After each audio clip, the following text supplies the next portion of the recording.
Peter Pan in Kensington Gardens by J.M. Barrie. Chapter 1. The Grand Tour of the Gardens.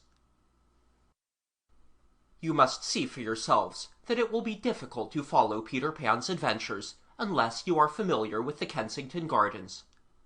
They are in London, where the king lives, and I used to take David there nearly every day, unless he was looking decidedly flushed. No child has ever been in the whole of the gardens, because it is so soon time to turn back. The reason it is soon time to turn back is that, if you are as small as David, you sleep from 12 to 1. If your mother was not so sure that you sleep from 12 to 1, you could most likely see the whole of them. The gardens are bounded on one side by a never-ending line of omnibuses, over which your nurse has such authority that if she holds up her finger to any one of them, it stops immediately. She then crosses with you in safety to the other side. There are more gates to the gardens than one gate, but that is the one you go in at. And before you go in, you speak to the lady with the balloons, who sits just outside.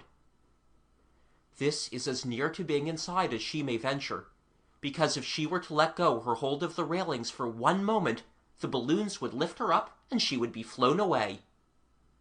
She sits very squat, for the balloons are always tugging at her, and the strain has given her quite a red face.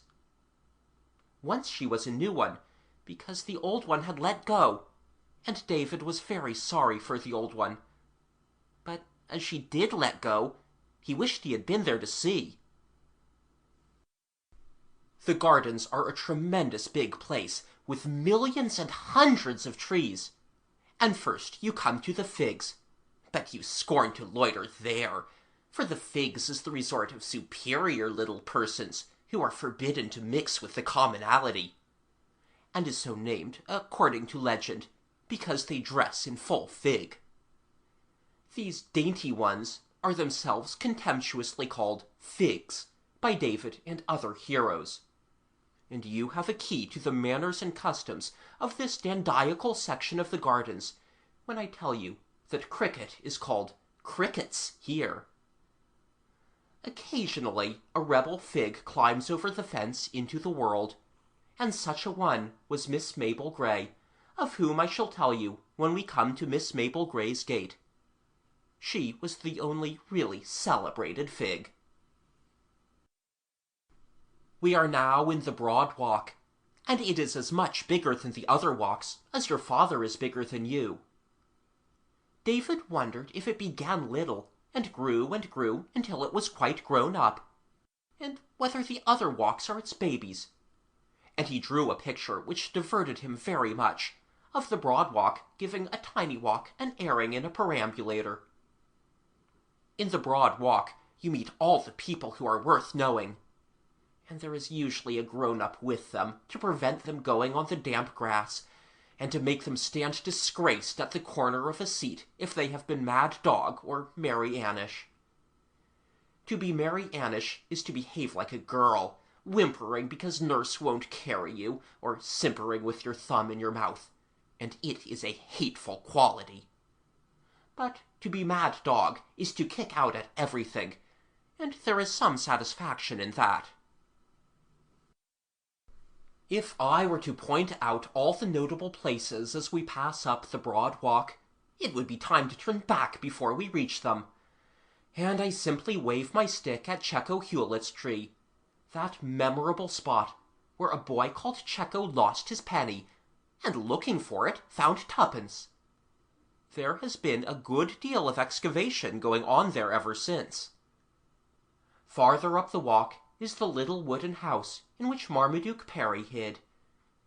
There is no more awful story of the gardens than this of Marmaduke Perry, who had been Mary Annish 3 days in succession, and was sentenced to appear in the Broad Walk dressed in his sister's clothes. He hid in the little wooden house, and refused to emerge until they brought him knickerbockers with pockets. You now try to go to the Round Pond, but nurses hate it because they are not really manly, and they make you look the other way, at the Big Penny and the Baby's Palace. She was the most celebrated baby of the Gardens, and lived in the palace all alone with ever so many dolls. So people rang the bell, and up she got out of her bed, though it was past 6 o'clock, and she lighted a candle, and opened the door in her nightie, and then they all cried with great rejoicings, "Hail, Queen of England!" What puzzled David most was how she knew where the matches were kept. The Big Penny is a statue about her. Next we come to the Hump, which is the part of the Broad Walk where all the big races are run. And even though you had no intention of running, you do run when you come to the Hump. It is such a fascinating slide-down kind of place. Often you stop when you have run about halfway down it, and then you are lost. But there is another little wooden house near here called the Lost House, and so you tell the man that you are lost, and then he finds you. It is glorious fun racing down the Hump, but you can't do it on windy days because then you are not there, but the fallen leaves do it instead of you. There is almost nothing that has such a keen sense of fun as a fallen leaf. From the Hump we can see the gate that is called after Miss Mabel Grey, the fig I promised to tell you about. There were always 2 nurses with her, or else 1 mother and 1 nurse, and for a long time she was a pattern child, who always coughed off the table and said, "How do you do?" to the other figs, and the only game she played at was flinging a ball gracefully and letting the nurse bring it back to her. Then one day she tired of it all and went mad dog. And first, to show that she really was mad dog, she unloosened both her bootlaces and put out her tongue east, west, north, and south. She then flung her sash into a puddle and danced on it till dirty water was squirted over her frock, after which she climbed the fence and had a series of incredible adventures, one of the least of which was that she kicked off both her boots. At last she came to the gate that is now called after her, out of which she ran into streets David and I have never been in, though we have heard them roaring. And still she ran on, and would never again have been heard of, had not her mother jumped into a bus and thus overtaken her. It all happened, I should say, long ago, and this is not the Mabel Grey whom David knows. Returning up the Broad Walk, we have on our right the Baby Walk, which is so full of perambulators that you could cross from side to side, stepping on babies. But the nurses won't let you do it. From this walk, a passage called Bunting's Thumb, because it is that length, leads into Picnic Street, where there are real kettles, and chestnut blossom falls into your mug as you are drinking. Quite common children picnic here also, and the blossom falls into their mugs just the same. Next comes St. Govor's Well, which was full of water when Malcolm the Bold fell into it. He was his mother's favourite, and he let her put her arm round his neck in public because she was a widow. But he was also partial to adventures, and liked to play with a chimney sweep who had killed a good many bears. The sweep's name was Sooty, and one day when they were playing near the well, Malcolm fell in, and would have been drowned had not Sooty dived in and rescued him. And the water had washed Sooty clean, and he now stood revealed as Malcolm's long-lost father. So Malcolm would not let his mother put her arm round his neck any more. Between the well and the round pond are the cricket pitches, and frequently the choosing of sides exhausts so much time that there is scarcely any cricket. Everybody wants to bat first, and as soon as he is out, he bowls, unless you are the better wrestler. And while you are wrestling with him, the fielders have scattered to play at something else. The Gardens are noted for 2 kinds of cricket: boy cricket, which is real cricket with a bat, and girl cricket, which is with a racket and the governess. Girls can't really play cricket, and when you are watching their futile efforts, you make funny sounds at them. Nevertheless, there was a very disagreeable incident one day when some forward girls challenged David's team, and a disturbing creature called Angela Clare sent down so many Yorkers that... However, instead of telling you the result of that regrettable match, I shall pass on hurriedly to the Round Pond, which is the wheel that keeps all the gardens going. It is round because it is in the very middle of the gardens, and when you are come to it, you never want to go any farther. You can't be good all the time at the Round Pond, however much you try. You can be good in the Broad Walk all the time, but not at the Round Pond, and the reason is that you forget, and when you remember you are so wet that you may as well be wetter. There are men who sail boats on the Round Pond, such big boats that they bring them in barrows, and sometimes in perambulators, and then the baby has to walk. The bow-legged children in the gardens are those who had to walk too soon because their father needed the perambulator. You always want to have a yacht to sail on the Round Pond, and in the end your uncle gives you one, and to carry it to the pond the first day is splendid. Also, to talk about it to boys who have no uncle is splendid. But soon you like to leave it at home. For the sweetest craft that slips from moorings in the Round Pond is what is called a stick-boat, because she is rather like a stick until she is in the water and you are holding the string. Then, as you walk round pulling her, you see little men running about her deck, and sails rise magically and catch the breeze, and you put in on dirty nights at snug harbours which are unknown to the lordly yachts.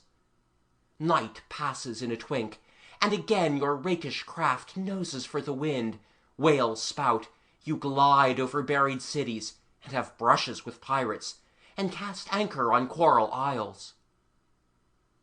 You are a solitary boy while all this is taking place, for two boys together cannot adventure far upon the Round Pond, and though you may talk to yourself throughout the voyage, giving orders and executing them with dispatch, you know not, when it is time to go home, where you have been, or what swelled your sails.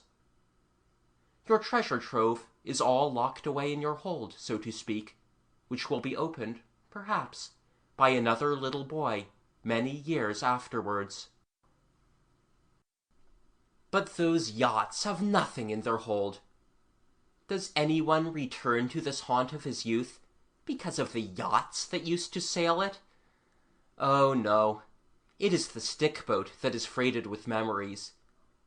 The yachts are toys, their owner a freshwater mariner. They can cross and recross a pond only, while the stick-boat goes to sea.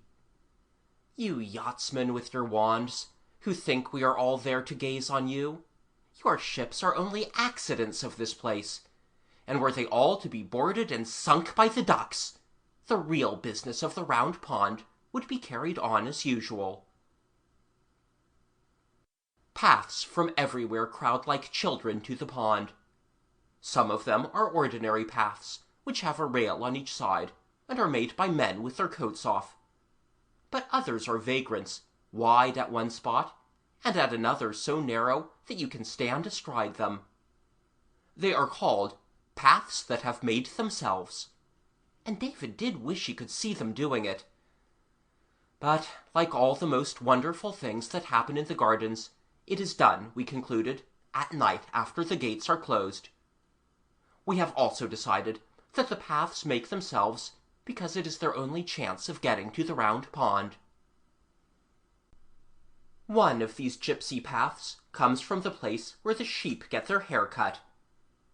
When David shed his curls at the hairdresser's, I am told, he said goodbye to them without a tremor, though his mother has never been quite the same bright creature since. So he despises the sheep as they run from their shearer, and calls out tauntingly, "Cowardly, cowardly custard!" But when the man grips them between his legs, David shakes a fist at him for using such big scissors. Another startling moment is when the man turns back the grimy wool from the sheep's shoulders, and they look suddenly like ladies in the stalls of a theatre. The sheep are so frightened by the shearing that it makes them quite white and thin, and as soon as they are set free, they begin to nibble the grass at once, quite anxiously, as if they feared that they would never be worth eating. David wonders whether they know each other, now that they are so different, and if it makes them fight with the wrong ones. They are great fighters, and thus so unlike country sheep that every year they give my St. Bernard dog, Porthos, a shock. He can make a field of country sheep fly by merely announcing his approach, but these town sheep come toward him with no promise of gentle entertainment, and then a light from last year breaks upon Porthos. He cannot with dignity retreat, but he stops and looks about him as if lost in admiration of the scenery, and presently he strolls away with a fine indifference, and a glint at me from the corner of his eye. The Serpentine begins near here. It is a lovely lake, and there is a drowned forest at the bottom of it. If you peer over the edge, you can see the trees, all growing upside down, and they say that at night there are also drowned stars in it. If so, Peter Pan sees them when he is sailing across the lake in the Thrushes' nest. A small part only of the Serpentine is in the gardens, for soon it passes beneath a bridge to far away, where the island is on which all the birds are born that become baby boys and girls. No one who is human, except Peter Pan, and he is only half human, can land on the island, but you may write what you want, boy or girl, dark or fair, on a piece of paper, and then twist it into the shape of a boat and slip it into the water, and it reaches Peter Pan's island after dark. We are on the way home now, though, of course, it is all pretense that we can go to so many of the places in one day. I should have had to be carrying David long ago, and resting on every seat like old Mr. Salford. That was what we called him, because he always talked to us of a lovely place called Salford where he had been born. He was a crab-apple of an old gentleman, who wandered all day in the gardens from seat to seat, trying to fall in with somebody who was acquainted with the town of Salford. And when we had known him for a year or more, we actually did meet another aged solitary who had once spent Saturday to Monday in Salford. He was meek and timid, and carried his address inside his hat, and whatever part of London he was in search of, he always went to Westminster Abbey first as a starting point.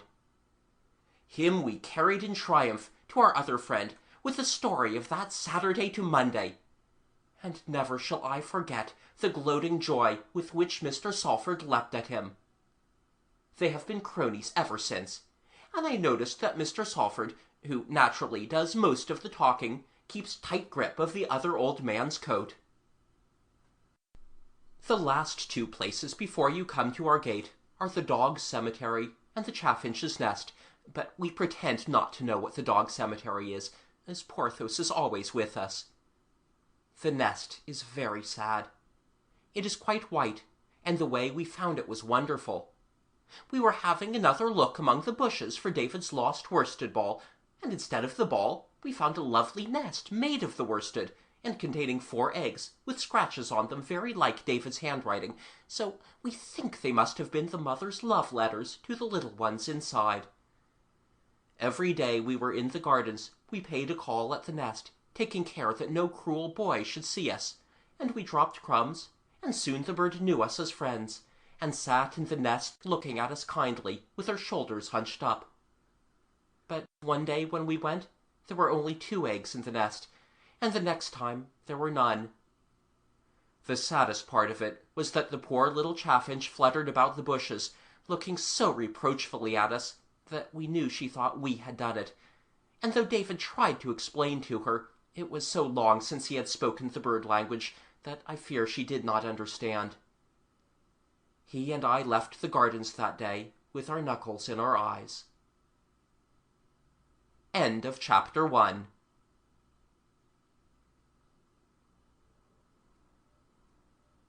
Peter Pan in Kensington Gardens by J. M. Barrie. Chapter 2. Peter Pan.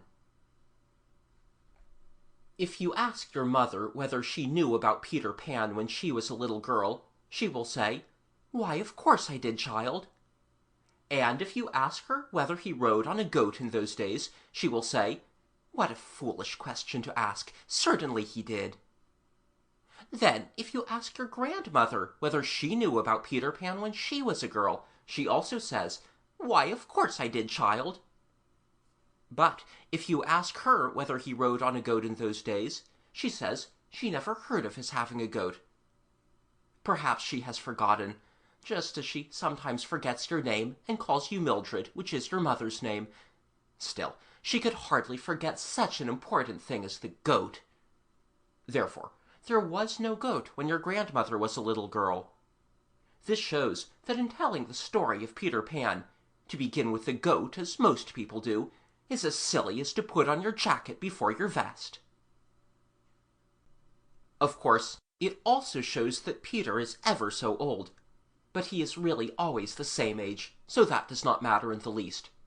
His age is 1 week, and though he was born so long ago, he has never had a birthday, nor is there the slightest chance of his ever having one. The reason is that he escaped from being a human when he was 7 days old. He escaped by the window and flew back to the Kensington Gardens. If you think he was the only baby who ever wanted to escape, it shows how completely you have forgotten your own young days. When David heard this story first, he was quite certain that he had never tried to escape.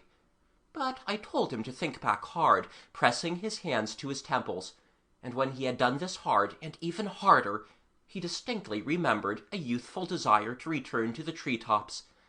And with that memory came others, as that he had lain in bed planning to escape as soon as his mother was asleep, and how she had once caught him halfway up the chimney. All children could have such recollections if they would press their hands hard to their temples. For, having been birds before they were human, they are naturally a little wild during the first few weeks, and very itchy at the shoulders where their wings used to be. So David tells me. I ought to mention here that the following is our way with the story. First, I tell it to him, and then he tells it to me, the understanding being that it is quite a different story. And then I retell it with his additions, and so we go on, until no one can say whether it is more his story or mine. In the story of Peter Pan, for instance, the bald narrative and most of the moral reflections are mine, though not all, for this boy can be a stern moralist. But the interesting bits about the ways and customs of babies in the bird stage are mostly reminiscences of David's, recalled by pressing his hands to his temples and thinking hard. Well, Peter Pan got out by the window, which had no bars. Standing on the ledge, he could see trees far away, which were doubtless the Kensington Gardens, and the moment he saw them, he entirely forgot that he was now a little boy in a nightdress, and away he flew, right over the houses to the gardens. It is wonderful that he could fly without wings, but the place itched tremendously, and perhaps we could all fly if we were as dead confident sure of our capacity to do it as was bold Peter Pan that evening. He alighted gaily on the open sward between the baby's palace and the Serpentine, and the first thing he did was to lie on his back and kick. He was quite unaware already that he had ever been human, and thought he was a bird, even in appearance, just the same as in his early days. And when he tried to catch a fly, he did not understand that the reason he missed it was because he had attempted to seize it with his hand, which of course a bird never does. He saw, however, that it must be past lockout time, for there were a good many fairies about, all too busy to notice him. They were getting breakfast ready, milking their cows, drawing water, and so on, and the sight of the water pails made him thirsty, so he flew over to the round pond to have a drink. He stooped and dipped his beak in the pond. He thought it was his beak, but of course it was only his nose, and therefore very little water came up, and that not so refreshing as usual. So next he tried a puddle, and he fell flop into it. When a real bird falls in flop, he spreads out his feathers and pecks them dry, but Peter could not remember what was the thing to do, and he decided rather sulkily to go to sleep on the weeping beech in the baby walk. At first he found some difficulty in balancing himself on a branch, but presently he remembered the way and fell asleep. He awoke long before morning, shivering and saying to himself, "I never was out on such a cold night." He had really been out on colder nights when he was a bird, but, of course, as everybody knows, what seems a warm night to a bird is a cold night to a boy in a nightgown. Peter also felt strangely uncomfortable, as if his head was stuffy. He heard loud noises that made him look round sharply, though they were really himself sneezing. There was something he wanted very much, but though he knew he wanted it, he could not think what it was. What he wanted so much was his mother to blow his nose, but that never struck him, so he decided to appeal to the fairies for enlightenment. They are reputed to know a good deal. There were two of them strolling along the baby walk with their arms round each other's waists, and he hopped down to address them. The fairies have their tiffs with the birds, but they usually give a civil answer to a civil question, and he was quite angry when these two ran away the moment they saw him. Another was lolling on a garden chair, reading a postage stamp which some human had let fall, and when he heard Peter's voice, he popped in alarm behind a tulip. To Peter's bewilderment, he discovered that every fairy he met fled from him. A band of workmen who were sawing down a toadstool rushed away, leaving their tools behind them. A milkmaid turned her pail upside down and hid in it. Soon the gardens were in an uproar. Crowds of fairies were running this way and that, asking each other stoutly who was afraid. Lights were extinguished, doors barricaded, and from the grounds of Queen Mab's palace came the rub-a-dub of drums, showing that the royal guard had been called out. A regiment of lancers came charging down the broad walk, armed with holly leaves, with which they jagged the enemy horribly in passing. Peter heard the little people crying everywhere that there was a human in the gardens after lockout time. But he never thought for a moment that he was the human. He was feeling stuffier and stuffier, and more wistful to learn what he wanted done to his nose, but he pursued them with the vital question in vain. The timid creatures ran from him, and even the lancers, when he approached them up the hump, turned swiftly into a sidewalk, on the pretense that they saw him there. Despairing of the fairies, he resolved to consult the birds, but now he remembered, as an odd thing, that all the birds on the weeping beech had flown away when he alighted on it, and though this had not troubled him at the time, he saw its meaning now. Every living thing was shunning him. Poor little Peter Pan! He sat down and cried, and even then he did not know that, for a bird, he was sitting on his wrong part. It is a blessing that he did not know, for otherwise he would have lost faith in his power to fly, and the moment you doubt whether you can fly, you cease forever to be able to do it.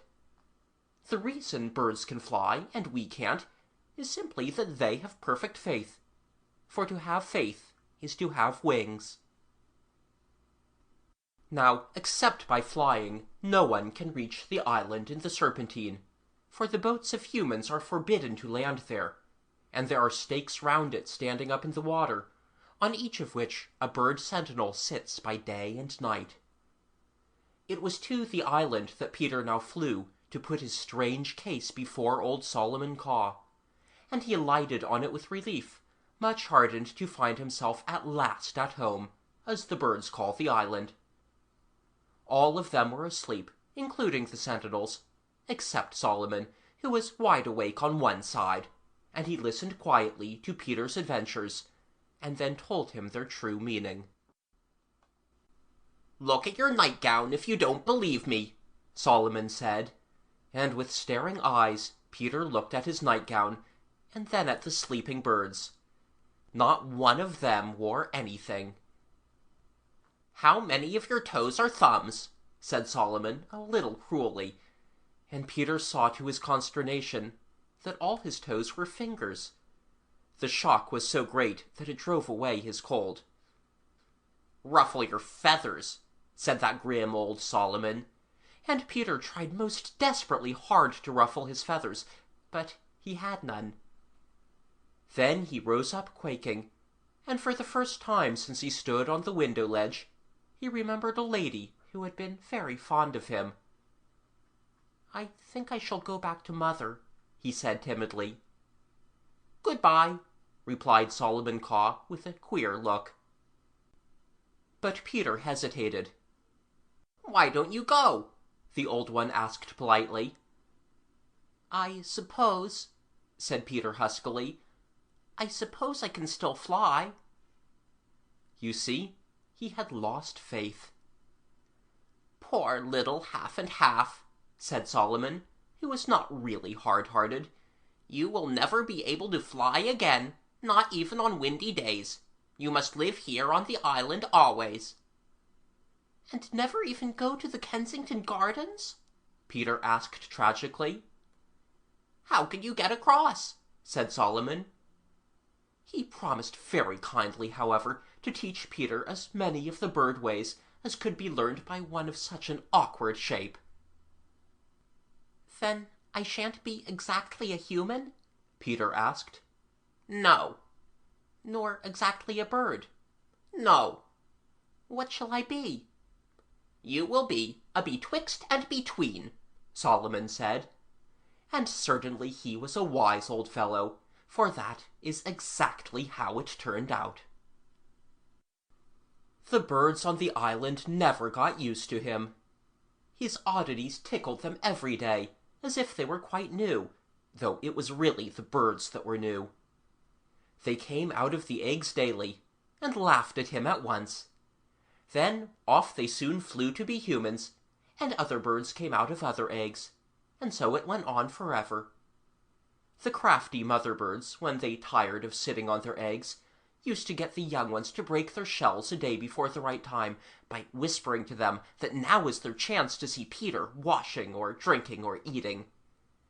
Thousands gathered round him daily to watch him do these things, just as you watch the peacocks, and they screamed with delight when he lifted the crusts they flung him with his hands instead of in the usual way with the mouth. All his food was brought to him from the gardens, at Solomon's orders, by the birds. He would not eat worms or insects, which they thought very silly of him. So they brought him bread in their beaks. Thus, when you cry out, "Greedy, greedy," to the bird that flies away with the big crust, you know now that you ought not to do this, for he is very likely taking it to Peter Pan. Peter wore no nightgown now. You see, the birds were always begging him for bits of it to line their nests with, and being very good-natured, he could not refuse. So by Solomon's advice, he had hidden what was left of it. But, though he was now quite naked, you must not think that he was cold or unhappy. He was usually very happy and gay, and the reason was that Solomon had kept his promise, and taught him many of the bird ways. To be easily pleased, for instance, and always to be really doing something, and to think that whatever he was doing was a thing of vast importance. Peter became very clever at helping the birds to build their nests. Soon he could build better than a wood-pigeon, and nearly as well as a blackbird, though never did he satisfy the finches, and he made nice little water troughs near the nests, and dug up worms for the young ones with his fingers. He also became very learned in bird lore, and knew an east wind from a west wind by its smell, and he could see the grass growing and hear the insects walking about inside the tree trunks. But the best thing Solomon had done was to teach him to have a glad heart. All birds have glad hearts unless you rob their nests, and so, as they were the only kind of heart Solomon knew about, it was easy to him to teach Peter how to have one. Peter's heart was so glad that he felt he must sing all day long just as the birds sing for joy.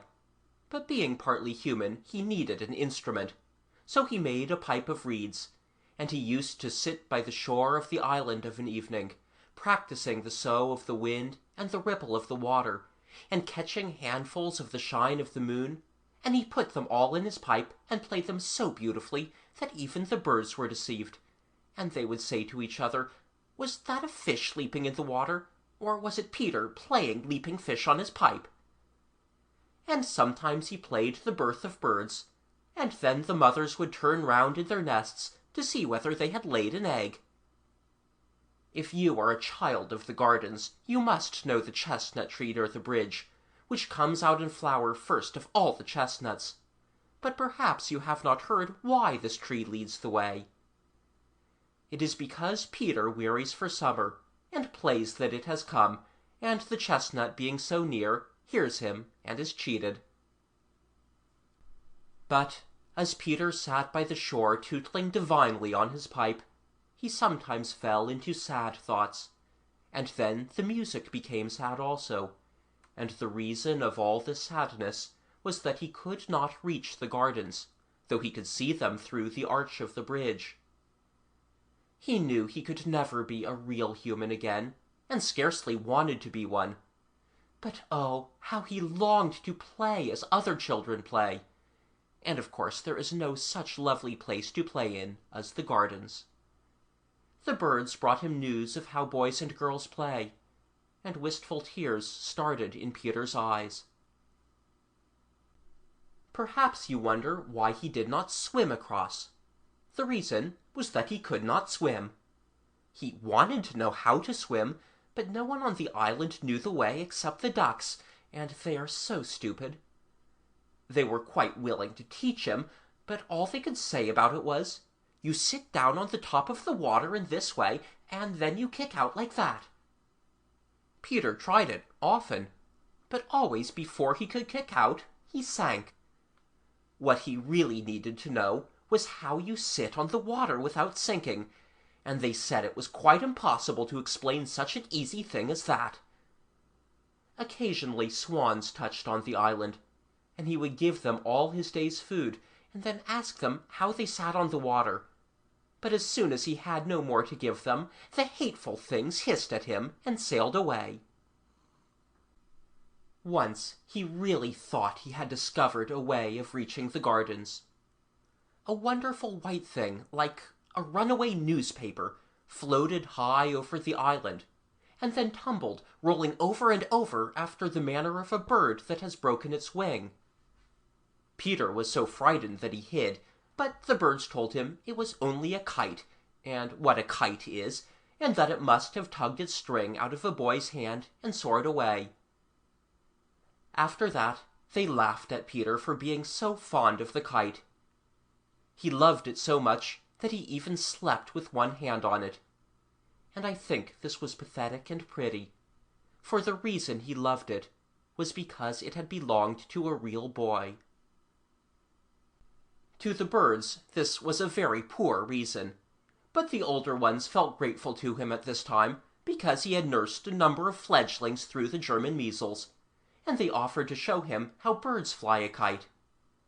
So 6 of them took the end of the string in their beaks and flew away with it, and to his amazement it flew after them, and went even higher than they.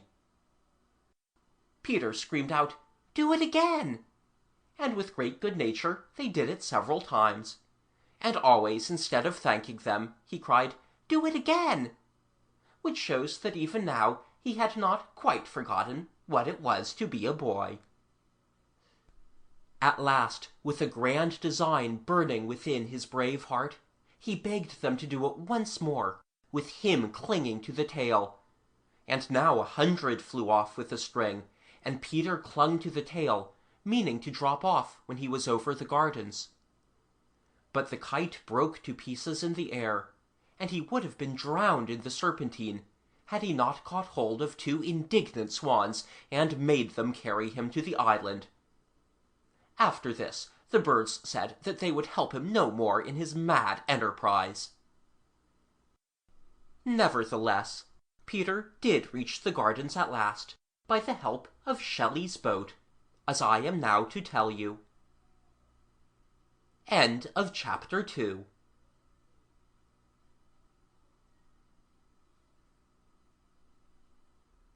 Peter Pan in Kensington Gardens by J.M. Barrie. Chapter 3. The Thrushes' Nest. Shelley was a young gentleman, and as grown up as he need ever expect to be. He was a poet, and they are never exactly grown up. They are people who despise money, except what you need for today, and he had all that and £5 over.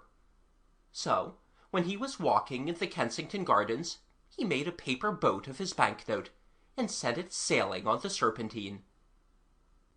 It reached the island at night, and the lookout brought it to Solomon Caw, who thought at first that it was the usual thing, a message from a lady saying she would be obliged if he could let her have a good one. They always ask for the best one he has, and if he likes the letter, he sends one from Class A. But if it ruffles him, he sends very funny ones indeed. Sometimes he sends none at all, and at another time he sends a nestful. It all depends on the mood you catch him in. He likes you to leave it all to him, and if you mention particularly that you hope he will see his way to make it a boy this time, he is almost sure to send another girl. And whether you are a lady or only a little boy who wants a baby sister, always take pains to write your address clearly. You can't think what a lot of babies Solomon has sent to the wrong house. Shelley's boat, when opened, completely puzzled Solomon, and he took counsel of his assistants, who, having walked over it twice, first with their toes pointed out and then with their toes pointed in, decided that it came from some greedy person who wanted 5. They thought this because there was a large 5 printed on it. "Preposterous!" cried Solomon in a rage, and he presented it to Peter. Anything useless which drifted upon the island was usually given to Peter as a plaything. But he did not play with his precious banknote, for he knew what it was at once, having been very observant during the week when he was an ordinary boy. With so much money, he reflected, he could surely at last contrive to reach the gardens, and he considered all the possible ways, and decided, wisely I think, to choose the best way.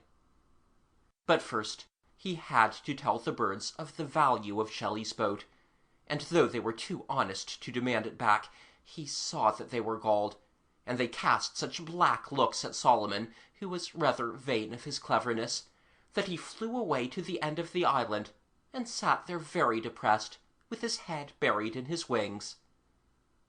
Now Peter knew that unless Solomon was on your side, you never got anything done for you in the island, so he followed him and tried to harden him. Nor was this all that Peter did to gain the powerful old fellow's goodwill. You must know that Solomon had no intention of remaining in office all his life.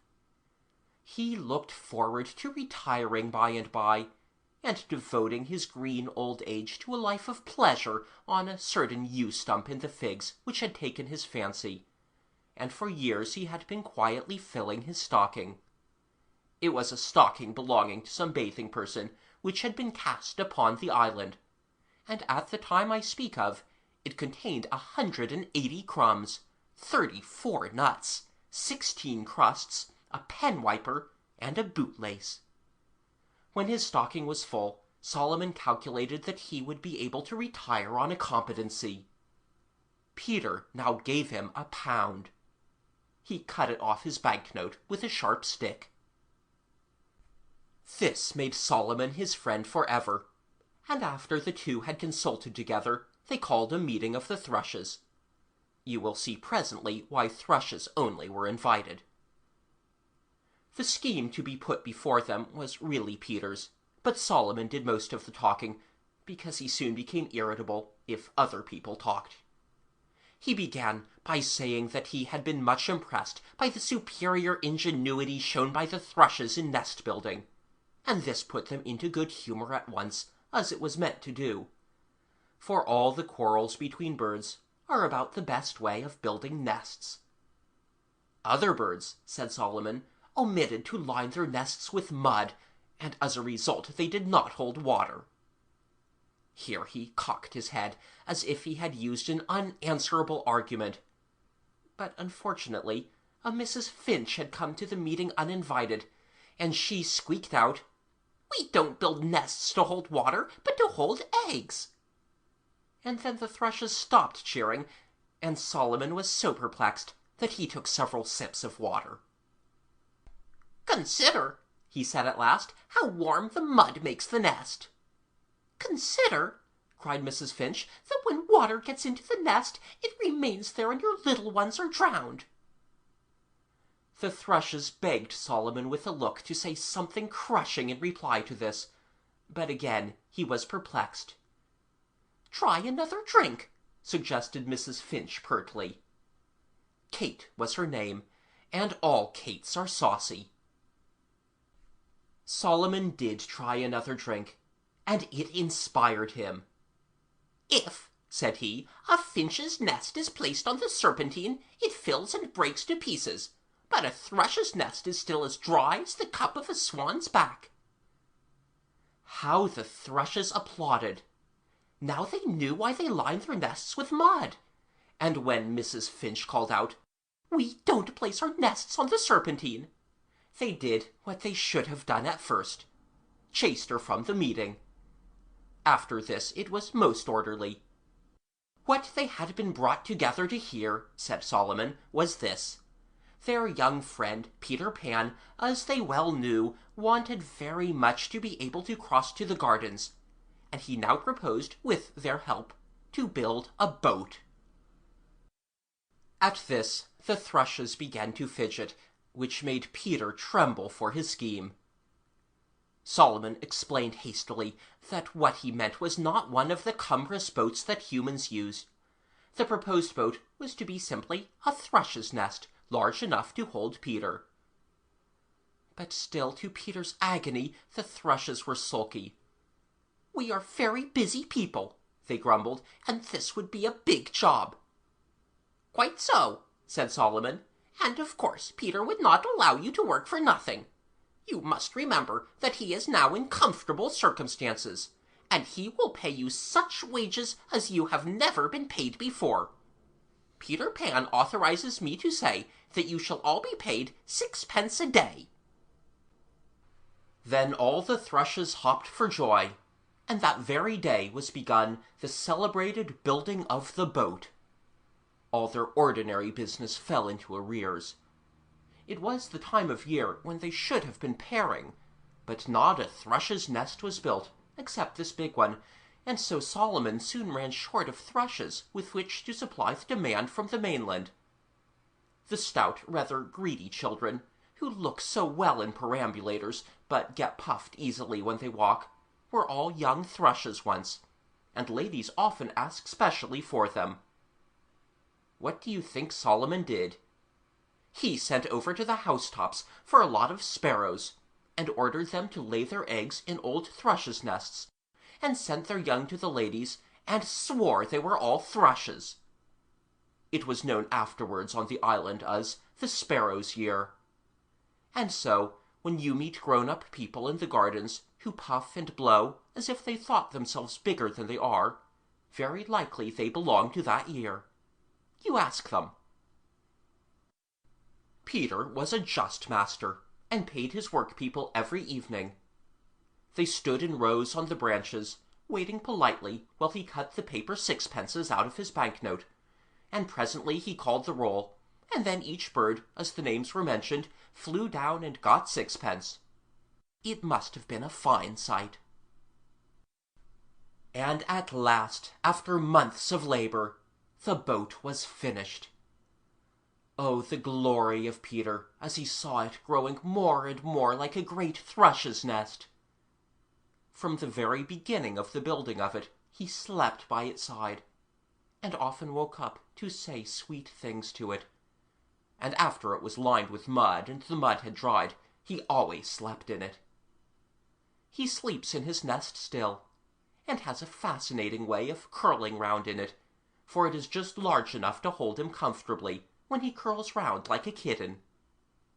It is brown inside, of course, but outside it is mostly green, being woven of grass and twigs, and when these wither or snap, the walls are thatched afresh.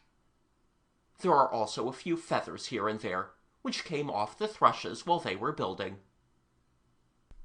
The other birds were extremely jealous, and said that the boat would not balance on the water. But it lay most beautifully steady. They said the water would come into it, but no water came into it. Next they said that Peter had no oars, and this caused the thrushes to look at each other in dismay. But Peter replied that he had no need of oars, for he had a sail. And with such a proud, happy face, he produced a sail which he had fashioned out of his nightgown. And though it was still rather like a nightgown, it made a lovely sail. And that night, the moon being full, and all the birds asleep, he did enter his coracle, as Master Francis Pretty would have said, and depart out of the island. And first, he knew not why, he looked upward with his hands clasped, and from that moment his eyes were pinned to the west. He had promised the thrushes to begin by making short voyages, with them as his guides. But far away he saw the Kensington Gardens beckoning to him beneath the bridge, and he could not wait. His face was flushed, but he never looked back. There was an exultation in his little breast that drove out fear. Was Peter the least gallant of the English mariners who have sailed westward to meet the unknown? At first his boat turned round and round, and he was driven back to the place of his starting, whereupon he shortened sail by removing one of the sleeves, and was forthwith carried backwards by a contrary breeze to his no small peril. He now let go the sail, with the result that he was drifted towards the far shore, where are black shadows he knew not the dangers of, but suspected them, and so once more hoisted his nightgown and went rumour of the shadows, until he caught a favouring wind, which bore him westward, but at so great a speed that he was like to be broke against the bridge, which, having avoided, he passed under the bridge, and came to his great rejoicing within full sight of the delectable gardens.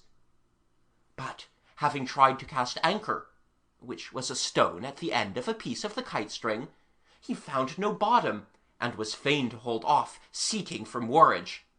And feeling his way, he buffeted against a sunken reef that cast him overboard by the greatness of the shock, and he was near to being drowned, but clambered back into the vessel.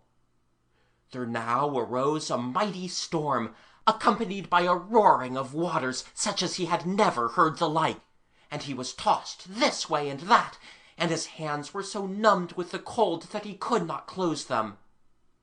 Having escaped the danger of which, he was mercifully carried into a small bay, where his boat rode at peace. Nevertheless, he was not yet in safety, for on pretending to disembark, he found a multitude of small people drawn up on the shore to contest his landing, and shouting shrilly to him to be off, for it was long past lock-out time. This, with much brandishing of their holly leaves, and also a company of them carried an arrow, which some boy had left in the gardens, and this they were prepared to use as a battering-ram. Then Peter, who knew them for the fairies, called out that he was not an ordinary human, and had no desire to do them displeasure, but to be their friend. Nevertheless, having found a jolly harbour, he was in no temper to draw off therefrom, and he warned them that if they sought to mischief him, to stand to their harms. So saying, he boldly leapt ashore, and they gathered round him with intent to slay him.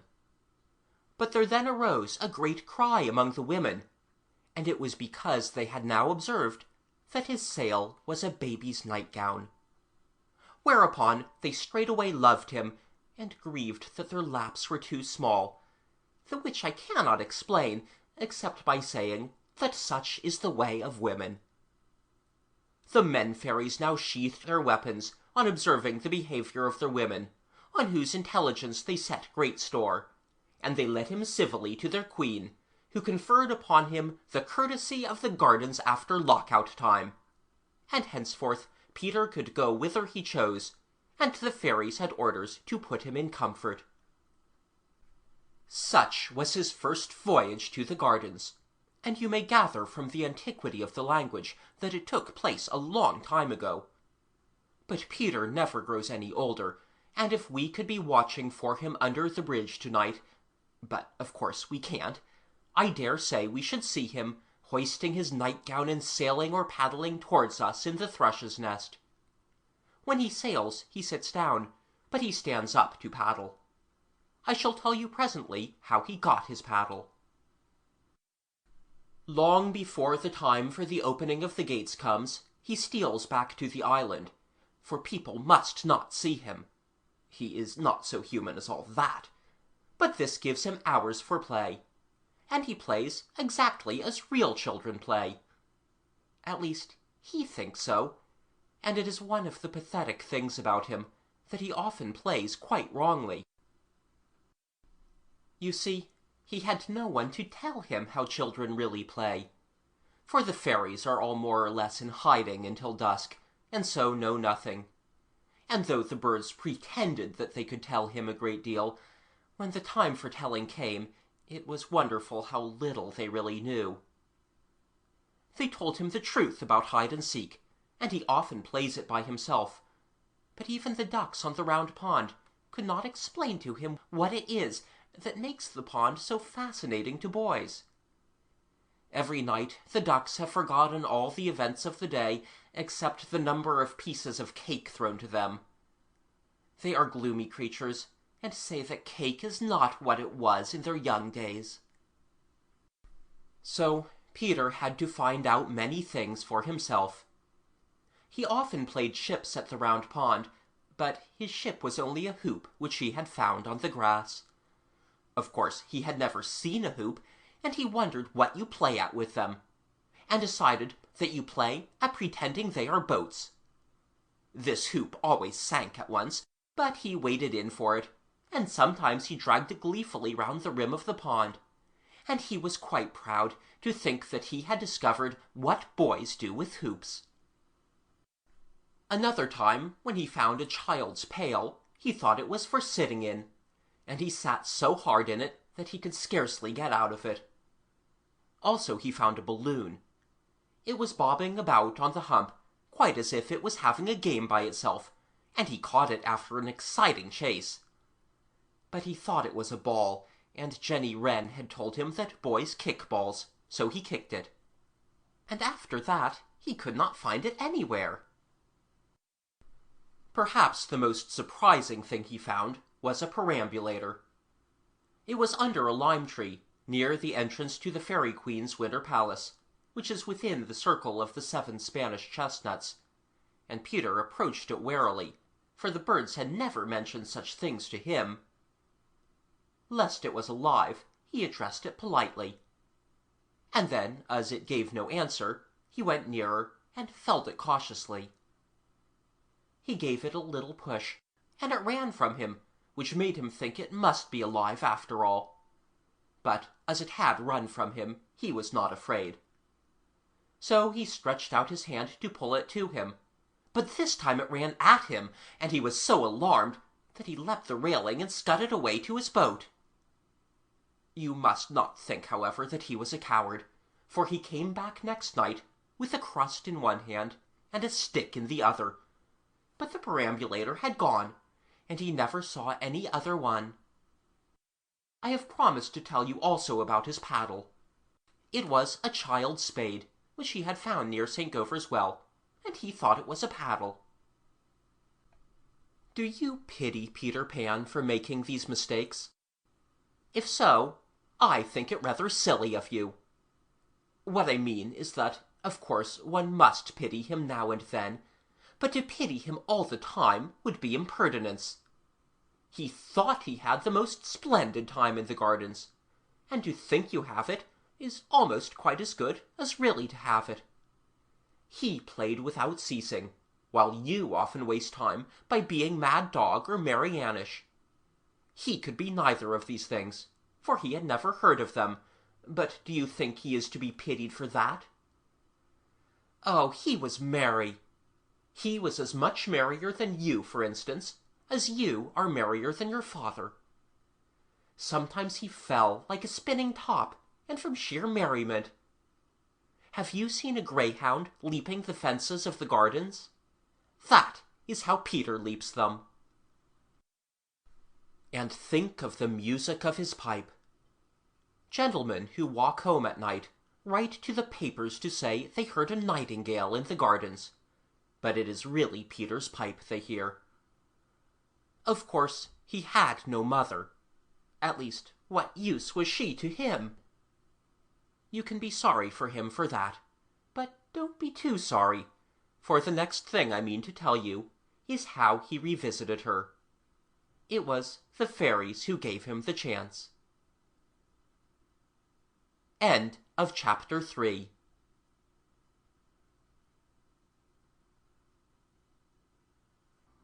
Peter Pan in Kensington Gardens by J. M. Barrie.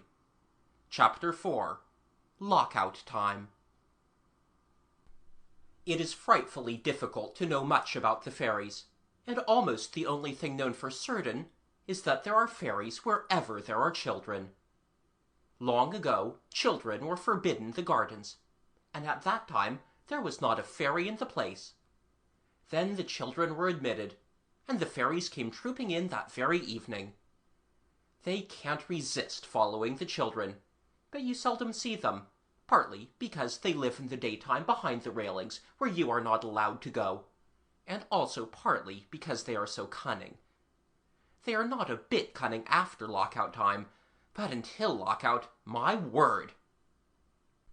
When you were a bird, you knew the fairies pretty well, and you remember a good deal about them in your babyhood, which it is a pity you can't write down, for gradually you forget, and I have heard of children who declared that they had never once seen a fairy.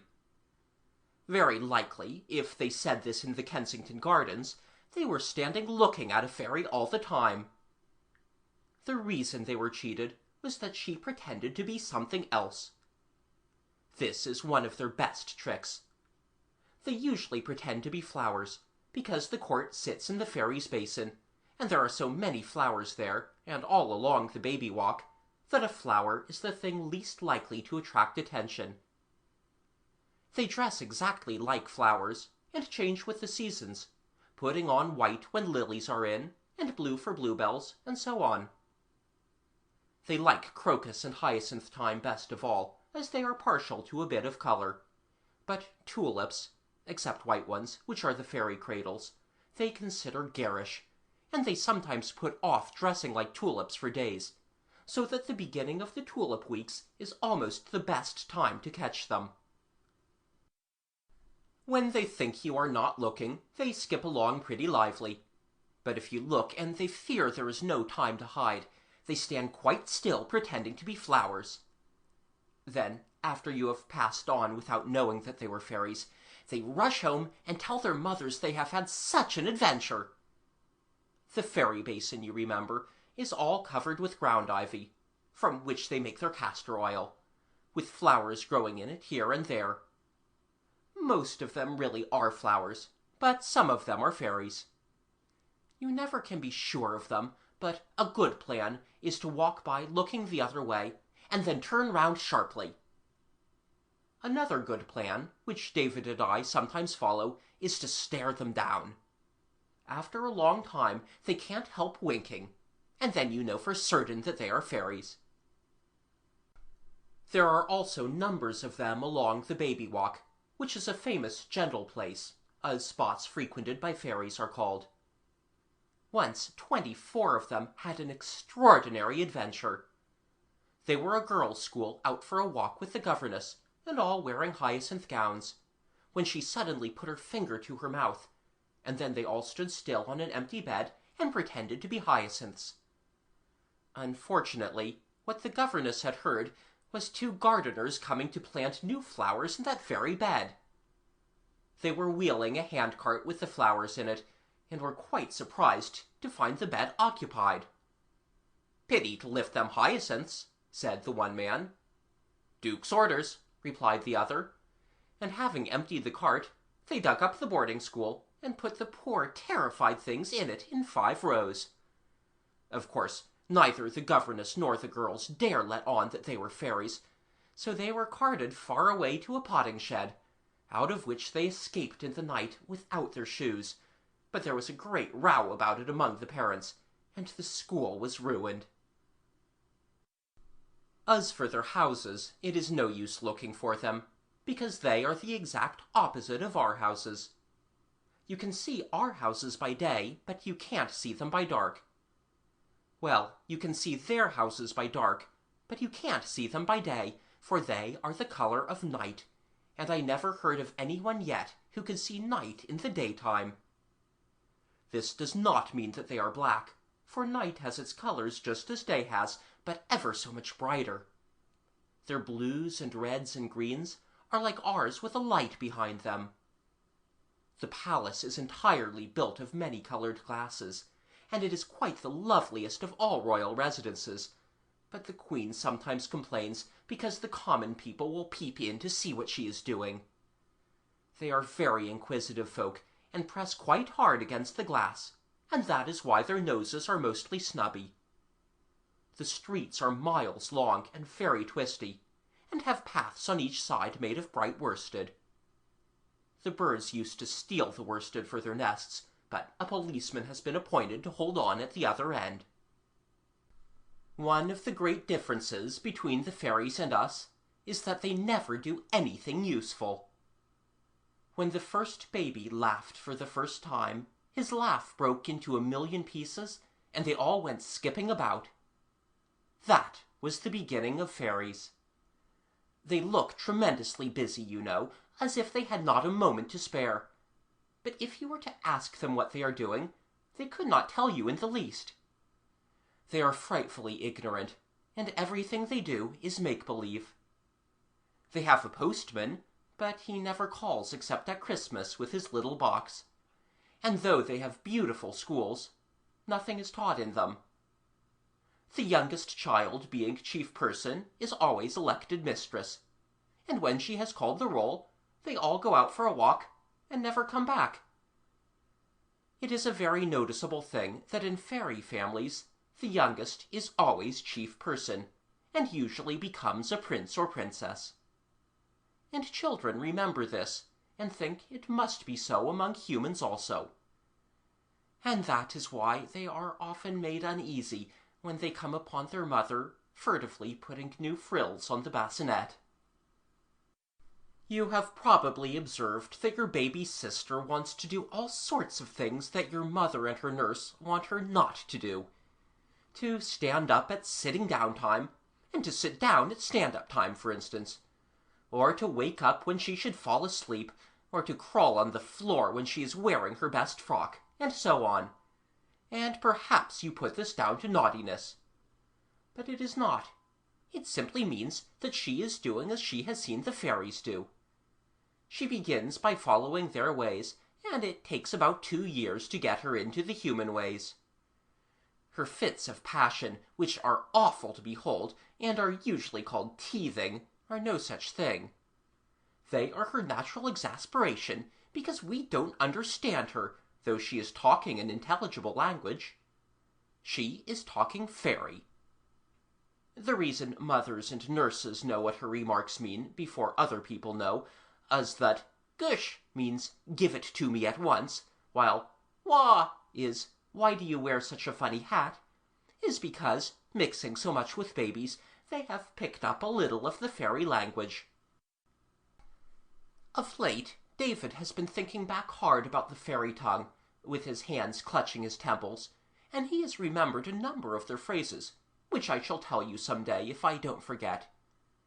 He had heard them in the days when he was a thrush, and though I suggested to him that perhaps it is really bird language he is remembering, he says not, for these phrases are about fun and adventures, and the birds talked of nothing but nest-building. He distinctly remembers that the birds used to go from spot to spot like ladies at shop windows, looking at the different nests and saying, "Not my colour, my dear," and "How would that do with a soft lining?" and "But will it wear?" and "What hideous trimming?" and so on. The fairies are exquisite dancers, and that is why one of the first things the baby does is to sign to you to dance to him, and then to cry when you do it. They hold their great balls in the open air in what is called a fairy ring. For weeks afterwards you can see the ring on the grass. It is not there when they begin, but they make it by waltzing round and round. Sometimes you will find mushrooms inside the ring, and these are fairy chairs that the servants have forgotten to clear away. The chairs and the rings are the only telltale marks these little people leave behind them, and they would remove even these were they not so fond of dancing that they tow it till the very moment of the opening of the gates. David and I once found a fairy ring quite warm. But there is also a way of finding out about the ball before it takes place. You know the boards which tell at what time the gardens are to close today? Well, these tricky fairies sometimes slyly change the board on a ball night so that it says the gardens are to close at 6:30, for instance, instead of at 7. This enables them to get begun half an hour earlier. If on such a night we could remain behind in the gardens, as the famous Mamie Mannering did, we might see delicious sights. Hundreds of lovely fairies hastening to the ball, the married ones wearing their wedding rings round their waists, the gentlemen all in uniform holding up the ladies' trains, and linkmen running in front carrying winter cherries, which are the fairy lanterns.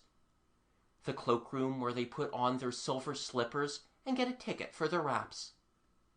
The flowers streaming up from the baby walk to look on, and always welcome because they can lend a pin, the supper table with Queen Mab at the head of it, and behind her chair the Lord Chamberlain, who carries a dandelion on which he blows when Her Majesty wants to know the time. The tablecloth varies according to the seasons, and in May it is made of chestnut blossom. The way the fairy servants do is this. The men, scores of them, climb up the trees and shake the branches, and the blossom falls like snow.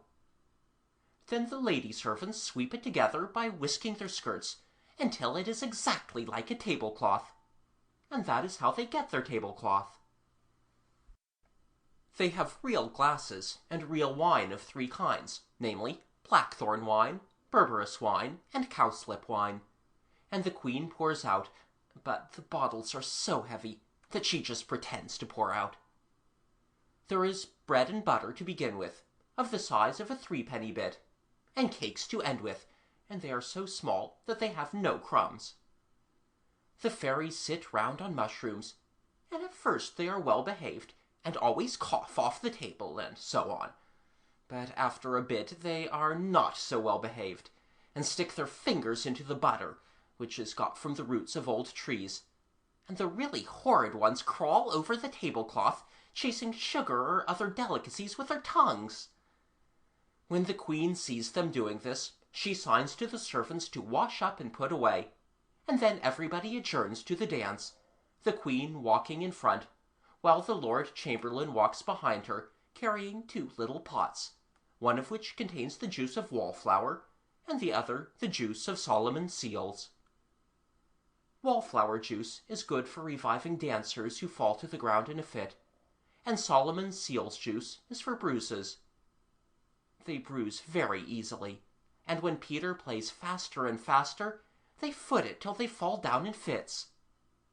For, as you know without my telling you, Peter Pan is the fairies' orchestra. He sits in the middle of the ring, and they would never dream of having a smart dance nowadays without him. P.P. is written on the corner of the invitation cards sent out by all really good families. They are grateful little people, too, and at the princess's coming-of-age ball, they come of age on their 2nd birthday, and have a birthday every month, they gave him the wish of his heart. The way it was done was this.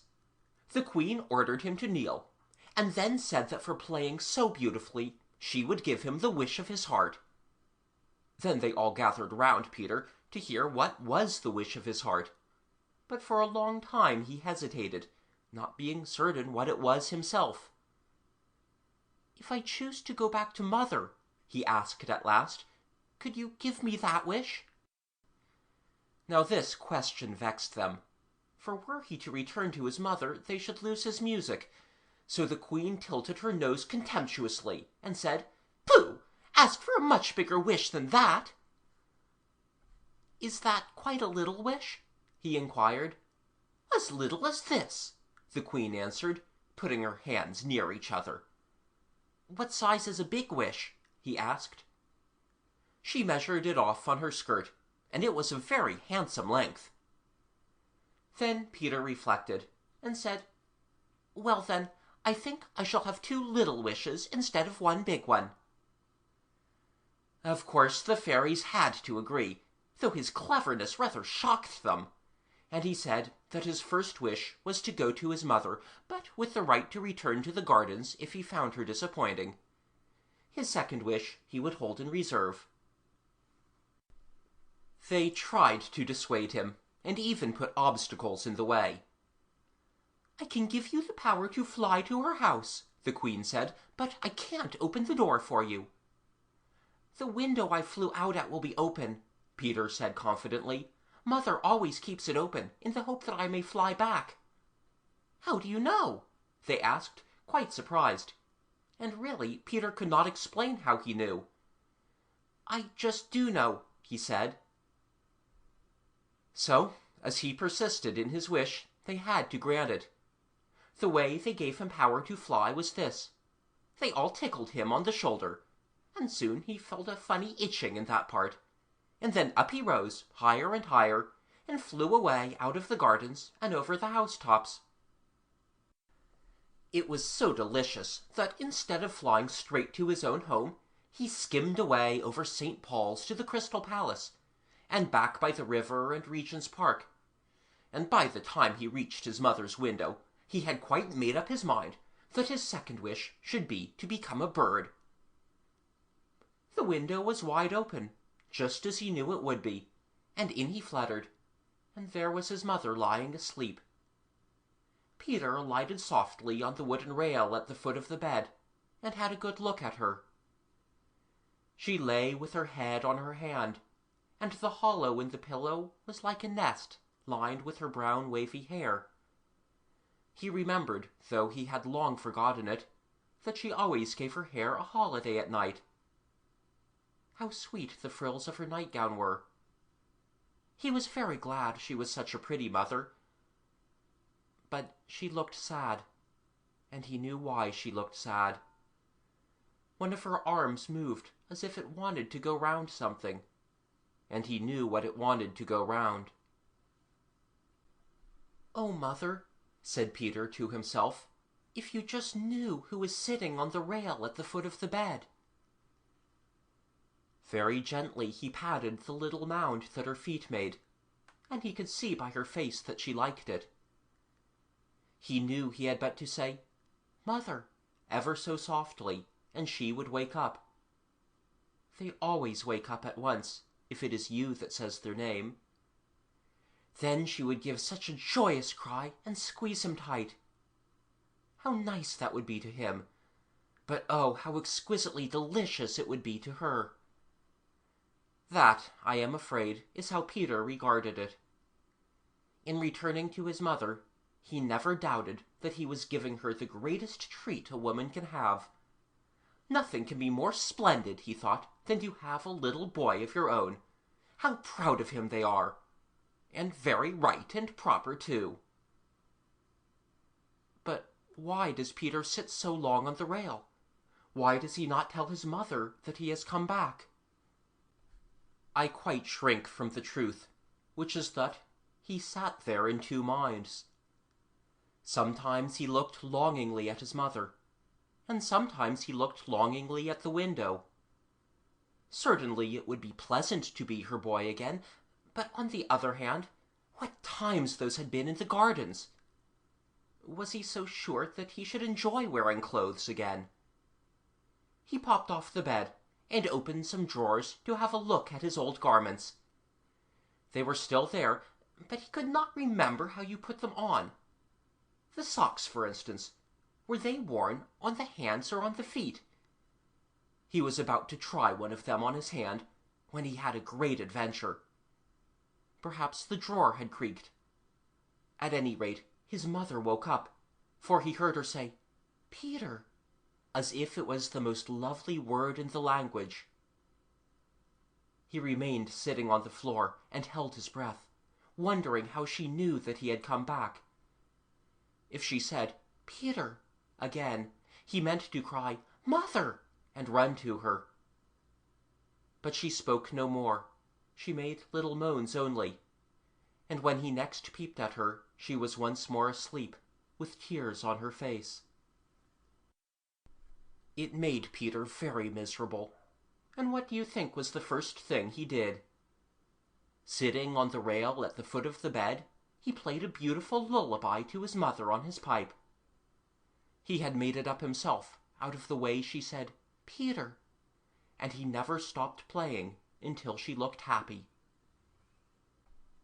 He thought this so clever of him that he could scarcely resist wakening her to hear her say, "Oh, Peter, how exquisitely you play."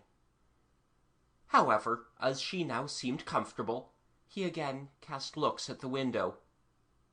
You must not think that he meditated flying away and never coming back. He had quite decided to be his mother's boy, but hesitated about beginning tonight. It was the second wish which troubled him. He no longer meant to make it a wish to be a bird, but not to ask for a second wish seemed wasteful, and of course he could not ask for it without returning to the fairies.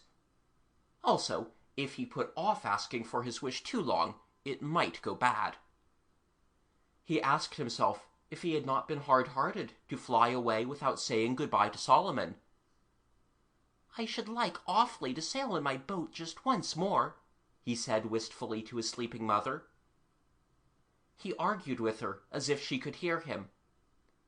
"It would be so splendid to tell the birds of this adventure," he said coaxingly. "I promise to come back," he said solemnly, and meant it too. And in the end, you know, he flew away. Twice he came back from the window, wanting to kiss his mother, but he feared the delight of it might waken her. So at last he played her a lovely kiss on his pipe, and then he flew back to the gardens. Many nights, and even months, passed before he asked the fairies for his second wish, and I am not sure that I quite know why he delayed so long. One reason was that he had so many goodbyes to say, not only to his particular friends, but to 100 favourite spots. Then he had his last sail, and his very last sail, and his last sail of all, and so on. Again, a number of farewell feasts were given in his honour, and another comfortable reason was that, after all, there was no hurry, for his mother would never weary of waiting for him. This last reason displeased old Solomon, for it was an encouragement to the birds to procrastinate. Solomon had several excellent mottos for keeping them at their work, such as, "Never put off laying today because you can lay tomorrow," and "In this world there are no second chances." And yet here was Peter gaily putting off, and none the worse for it. The birds pointed this out to each other, and fell into lazy habits. But mind you, though Peter was so slow in going back to his mother, he was quite decided to go back. The best proof of this was his caution with the fairies. They were most anxious that he should remain in the gardens to play to them, and to bring this to pass they tried to trick him into making such a remark as, "I wish the grass was not so wet," and some of them danced out of time in the hope that he might cry, "I do wish you would keep time." Then they would have said that this was his second wish. But he smoked their design, and though on occasions he began, "I wish," he always stopped in time. So when at last he said to them bravely, "I wish now to go back to Mother for ever and always," they had to tickle his shoulders and let him go. He went in a hurry in the end, because he had dreamt that his mother was crying, and he knew what was the great thing she cried for, and that a hug from her splendid Peter would quickly make her to smile. Oh, he felt sure of it, and so eager was he to be nestling in her arms that this time he flew straight to the window, which was always to be open for him. But the window was closed, and there were iron bars on it, and peering inside, he saw his mother sleeping peacefully, with her arm around another little boy. Peter called, "Mother, Mother!" but she heard him not. In vain he beat his little limbs against the iron bars. He had to fly back, sobbing, to the gardens, and he never saw his dear again. What a glorious boy he had meant to be to her! Ah, Peter, we who have made the great mistake, how differently we should all act at the second chance. But Solomon was right. There is no second chance, not for most of us. When we reach the window, it is lockout time. The iron bars are up for life. End of Chapter 4.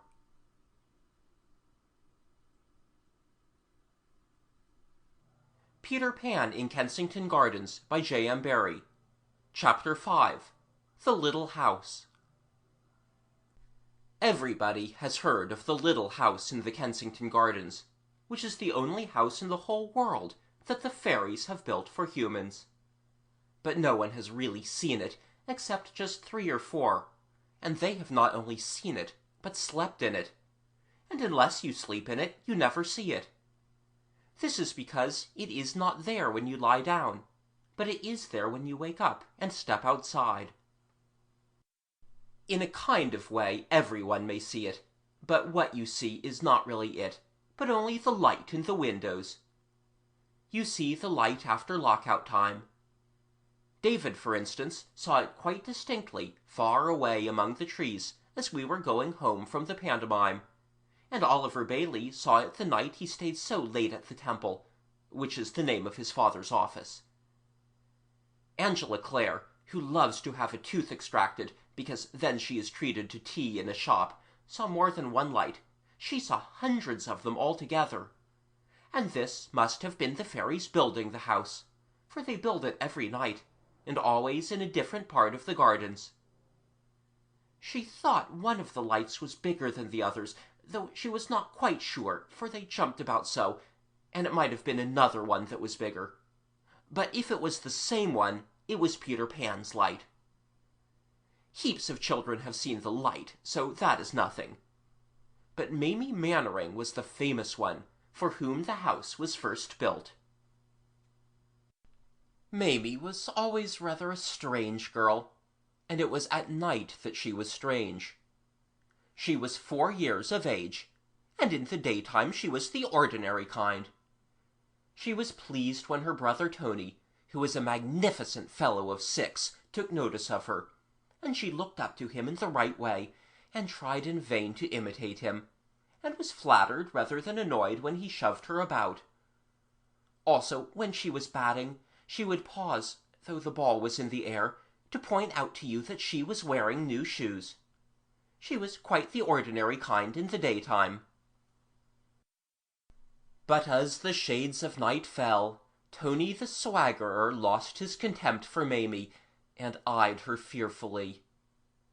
And no wonder, for with dark there came into her face a look that I can describe only as a leery look. It was also a serene look that contrasted grandly with Tony's uneasy glances. Then he would make her presents of his favourite toys, which she always took away from her next morning, and she accepted them with a disturbing smile. The reason he was now become so wheedling and she so mysterious was, in brief, that they knew they were about to be sent to bed. It was then that Mamie was terrible. Tony entreated her not to do it tonight, and the mother and their colored nurse threatened her, but Mamie merely smiled her agitating smile. And by, when they were alone with their nightlight, she would start up in bed, crying, "What was that?" Tony beseeches her, "It was nothing. Don't, Mamie, don't," and pulls the sheet over his head. "It is coming nearer," she cries. "Oh, look at it, Tony. It is feeling your bed with its horns. It is boring for you. Oh, Tony, oh!" And she desists not until he rushes downstairs in his combination screeching. When they came up to whip Mamie, they usually found her sleeping tranquilly. Not shamming, you know, but really sleeping, and looking like the sweetest little angel, which seems to me to make it almost worse. But of course it was daytime when they were in the gardens, and then Tony did most of the talking. You could gather from his talk that he was a very brave boy, and no one was so proud of it as Mamie. She would have loved to have a ticket on her saying that she was his sister. And at no time did she admire him more than when he told her, as he often did with splendid firmness, that one day he meant to remain behind in the gardens after the gates were closed. "Oh, Tony," she would say with awful respect, "but the fairies will be so angry." "I dare say," replied Tony carelessly. "Perhaps," she said, thrilling, "Peter Pan will give you a sail in his boat." "I shall make him," replied Tony. No wonder she was proud of him. But they should not have talked so loudly, for one day they were overheard by a fairy, who had been gathering skeleton leaves from which the little people weave their summer curtains. And after that, Tony was a marked boy. They loosened the rails before he sat on them, so that down he came on the back of his head. They tripped him up by catching his bootlace, and bribed the ducks to sink his boat. Nearly all the nasty accidents you meet with in the gardens occur because the fairies have taken an ill will to you, so it behooves you to be careful what you say about them. Mamie was one of the kind who liked to fix a day for doing things, but Tony was not that kind, and when she asked him which day he was to remain behind in the gardens after lockout, he merely replied, "Just some day." He was quite vague about which day, except when she asked, "Will it be today?" And then he could always say for certain that it would not be today. So she saw that he was waiting for a real good chance. This brings us to an afternoon when the gardens were white with snow, and there was ice on the round pond. Not thick enough to skate on, but at least you could spoil it for tomorrow by flinging stones, and many bright little boys and girls were doing that. When Tony and his sister arrived, they wanted to go straight to the pond, but their ayah said they must take a sharp walk first, and as she said this, she glanced at the time-board to see when the gardens closed that night. It read 5:30. Poor ayah! She is the one who laughs continuously because there are so many white children in the world, but she was not to laugh much more that day. Well, they went up the baby walk and back, and when they returned to the time-board, she was surprised to see that it now read 5 o'clock for closing time. But she was unacquainted with the tricky ways of the fairies, and did not see, as Mamie and Tony saw at once, that they had changed the hour, because there was to be a ball tonight.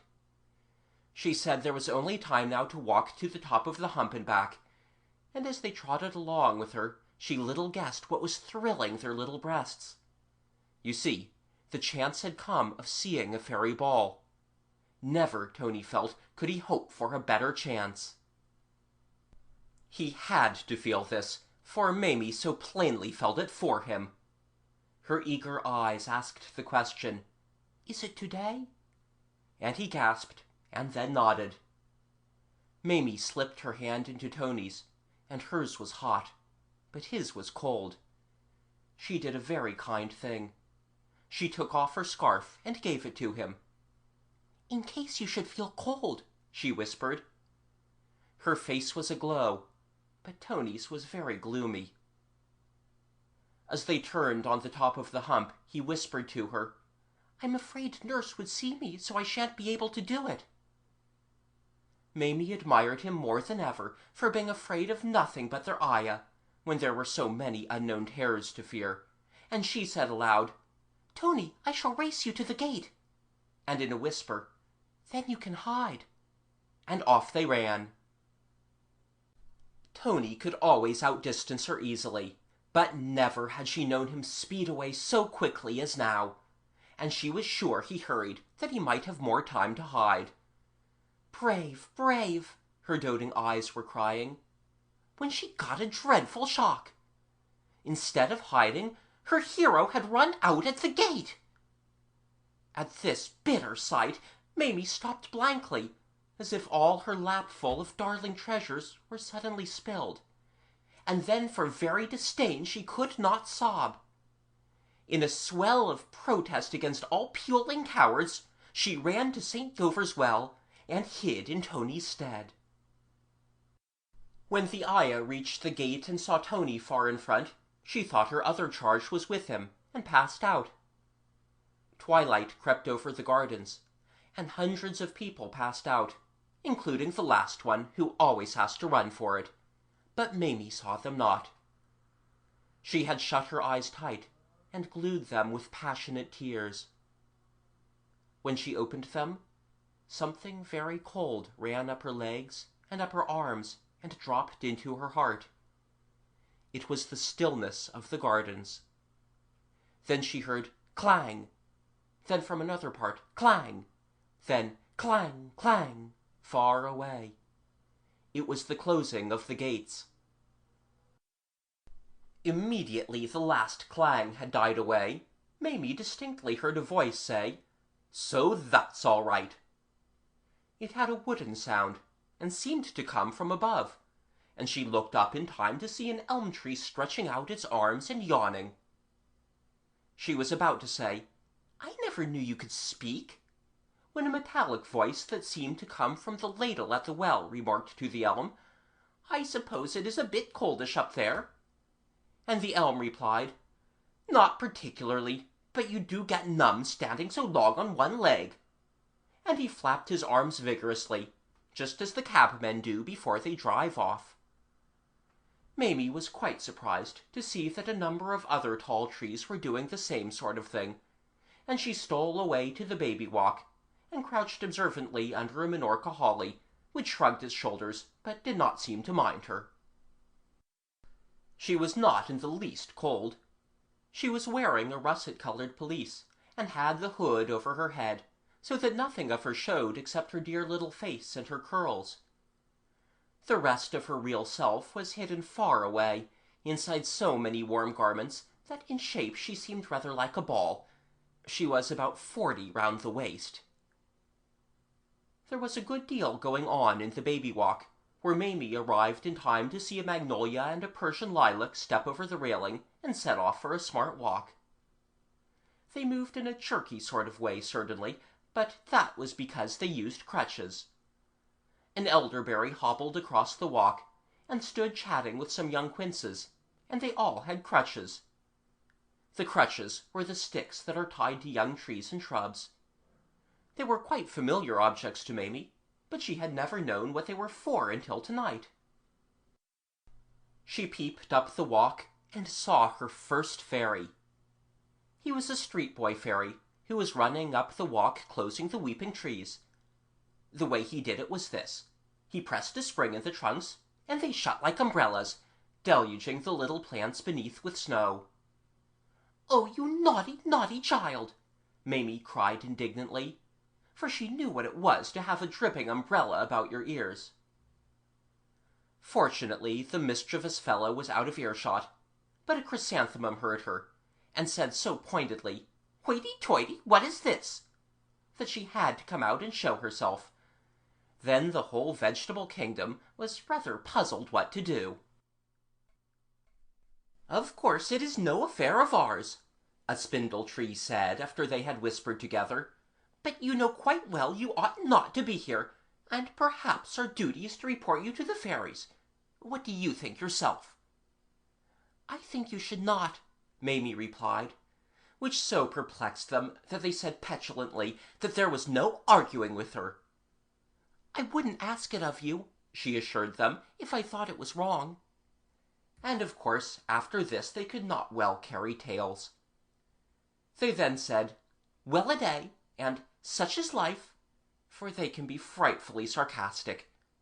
But she felt sorry for those of them who had no crutches, and she said good-naturedly, "Before I go to the fairies' ball, I should like to take you for a walk one at a time.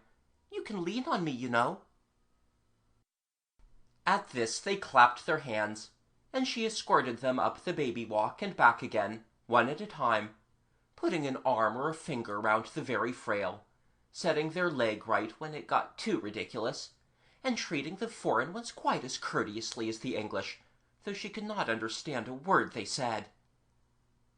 They behaved well on the whole, though some whispered that she had not taken them as far as she took Nancy or Grace or Dorothy, and others jagged her, but it was quite unintentional, and she was too much of a lady to cry out. So much walking tired her, and she was anxious to be off to the ball, but she no longer felt afraid. The reason she felt no more fear was that it was now night-time, and in the dark, you remember, Mamie was always rather strange. They were now loth to let her go, for "if the fairies see you," they warned her, "they will mischief you, stab you to death, or compel you to nurse their children, or turn you into something tedious like an evergreen oak." As they said this, they looked with affected pity at an evergreen oak, for in winter they are very envious of the evergreens. "Oh, la!" replied the oak bitingly, "how deliciously cosy it is to stand here, buttoned to the neck, and watch you poor naked creatures shivering." This made them sulky, though they had really brought it on themselves, and they drew for Mamie a very gloomy picture of the perils that would face her if she insisted on going to the ball. She learned from a purple filbert that the court was not in its usual good temper at present, the cause being the tantalizing heart of the Duke of Christmas Daisies. He was an Oriental fairy, very poorly of a dreadful complaint, namely, inability to love. And though he had tried many ladies in many lands, he could not fall in love with one of them. Queen Mab, who rules in the gardens, had been confident that her girls could bewitch him. But alas, his heart, the doctor said, remained cold. This rather irritating doctor, who was his private physician, felt the Duke's heart immediately after any lady was presented, and then always shook his bald head, and murmured, "Cold, quite cold." Naturally, Queen Mab felt disgraced, and first she tried the effect of ordering the court into tears for 9 minutes, and then she blamed the Cupids, and decreed that they should wear fool's caps until they thawed the Duke's frozen heart. "How I should love to see the Cupids in their dear little fool's caps!"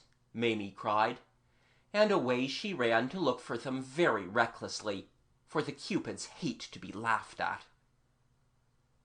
It is always easy to discover where a fairy's ball is being held, as ribbons are stretched between it and all the populous parts of the gardens, on which those invited may walk to the dance without wetting their pumps. This night the ribbons were red, and looked very pretty on the snow. Mamie walked alongside one of them for some distance without meeting anybody, but at last she saw a fairy cavalcade approaching. To her surprise, they seemed to be returning from the ball, and she had just time to hide from them by bending her knees and holding out her arms and pretending to be a garden chair. There were 6 horsemen in front and 6 behind. In the middle walked a prim lady wearing a long train held up by 2 pages, and on the train, as if it were a couch, reclined a lovely girl, for in this way do aristocratic fairies travel about. She was dressed in golden rain, but the most enviable part of her was her neck, which was blue in color and of a velvet texture, and of course showed off her diamond necklace as no white throat could have glorified it.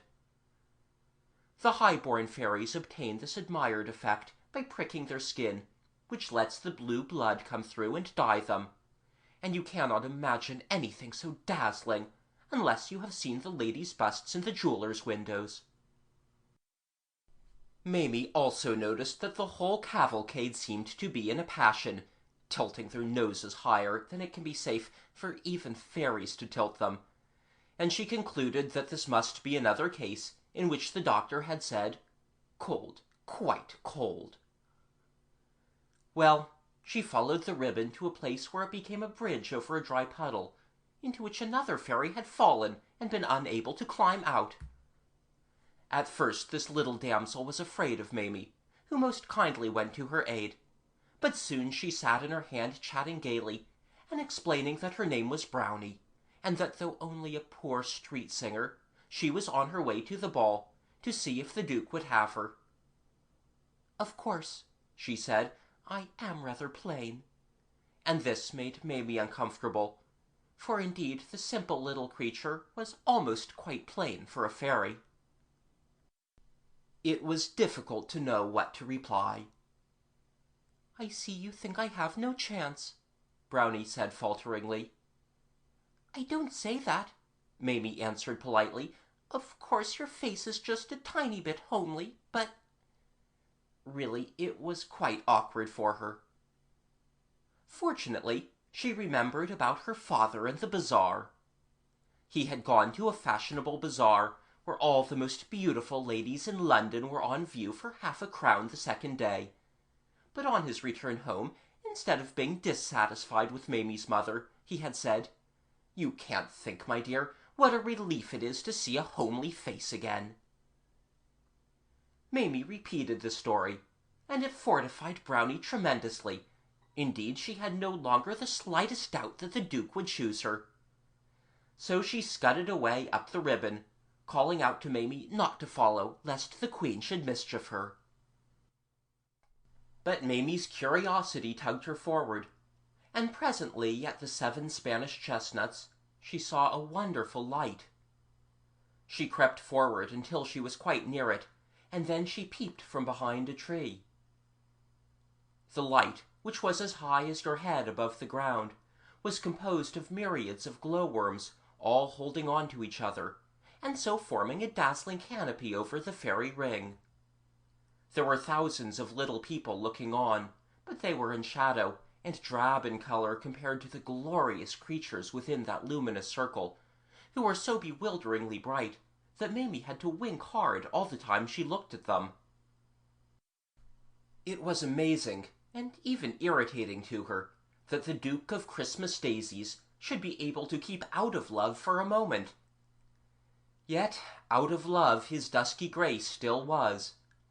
You could see it by the shamed looks of the Queen and court, though they pretended not to care, by the way darling ladies brought forward for his approval burst into tears as they were told to pass on, and by his own most dreary face.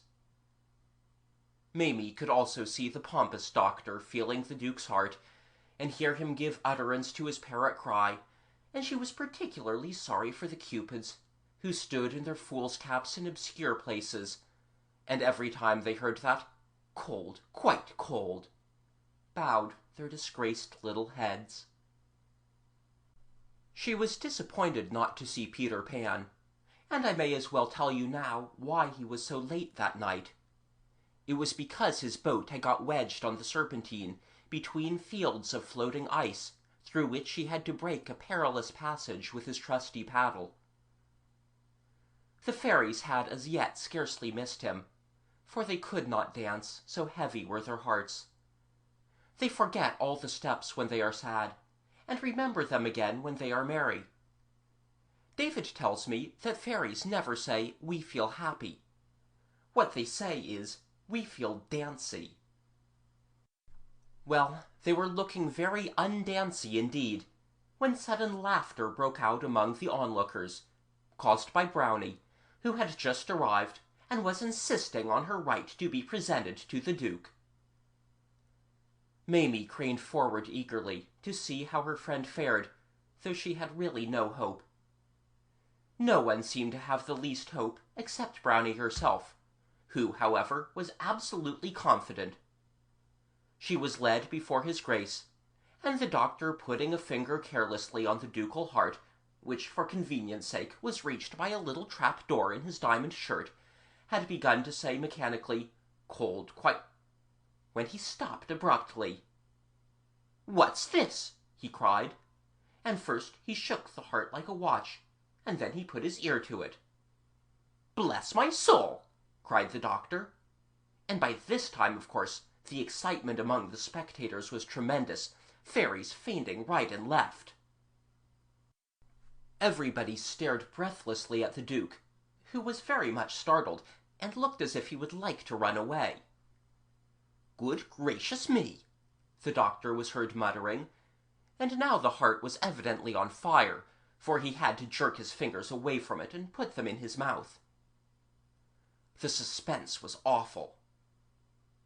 Then, in a loud voice and bowing low, "My Lord Duke," said the physician elatedly, "I have the honor to inform your Excellency that your Grace is in love." You can't conceive the effect of it. Brownie held out her arms to the Duke, and he flung himself into them. The Queen leapt into the arms of the Lord Chamberlain, and the ladies of the court leapt into the arms of her gentlemen, for it is etiquette to follow her example in everything.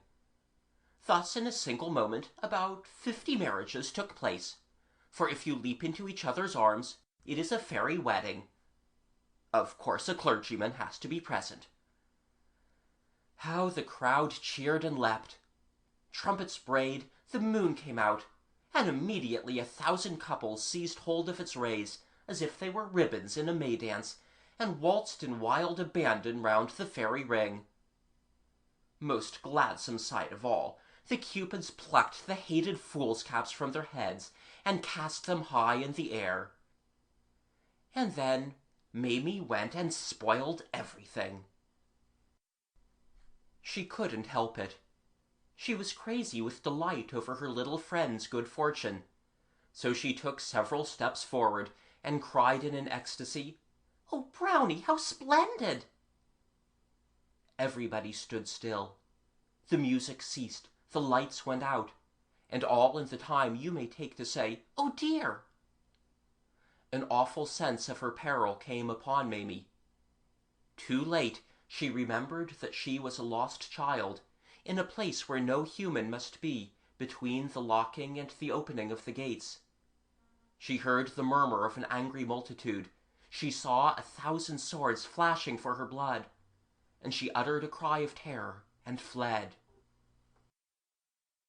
How she ran! And all the time her eyes were starting out of her head. Many times she lay down, and then quickly jumped up and ran on again. Her little mind was so entangled in terrors that she no longer knew she was in the gardens. The one thing she was sure of was that she must never cease to run, and she thought she was still running long after she had dropped in the figs and gone to sleep. She thought the snowflakes falling on her face were her mother kissing her good night. She thought her coverlet of snow was a warm blanket, and tried to pull it over her head. And when she heard talking through her dreams, she thought it was Mother bringing Father to the nursery door to look at her as she slept. But it was the fairies. I am very glad to be able to say that they no longer desired to mischief her. When she rushed away, they had rent the air with such cries as, "Slay her!" "Turn her into something extremely unpleasant," and so on. But the pursuit was delayed while they discussed who should march in front, and this gave Duchess Brownie time to cast herself before the Queen and demand a boon. Every bride has a right to a boon, and what she asked for was Mamie's life. "Anything except that," replied Queen Mab sternly, and all the fairies echoed, "Anything except that." But when they learned how Mamie had befriended Brownie, and so enabled her to attend the ball to their great glory and renown, they gave 3 huzzas for the little human, and set off like an army to thank her, the court advancing in front, and the canopy keeping step with it. They traced Mamie easily by her footprints in the snow. But though they found her deep in snow in the figs, it seemed impossible to thank Mamie, for they could not waken her. They went through the form of thanking her. That is to say, the new king stood on her body and read her a long address of welcome, but she heard not a word of it. They also cleared the snow off her, but soon she was covered again, and they saw she was in danger of perishing of cold. "Turn her into something that does not mind the cold," seemed a good suggestion of the doctor's, but the only thing they could think of that does not mind cold was a snowflake, and it might melt, the Queen pointed out, so that idea had to be given up. A magnificent attempt was made to carry her to a sheltered spot, but though there were so many of them, she was too heavy. By this time all the ladies were crying in their handkerchiefs, but presently the Cupids had a lovely idea. "Build a house round her," they cried, and at once everybody perceived that this was the thing to do. In a moment 100 fairy sawyers were among the branches. Architects were running round Mamie measuring her. A bricklayer's yard sprang up at her feet. 75 masons rushed up with the foundation stone, and the Queen laid it. Overseers were appointed to keep the boys off. Scaffoldings were run up. The whole place rang with hammers and chisels and turning lathes. And by this time the roof was on, and the glaziers were putting in the windows. The house was exactly the size of Mamie, and perfectly lovely.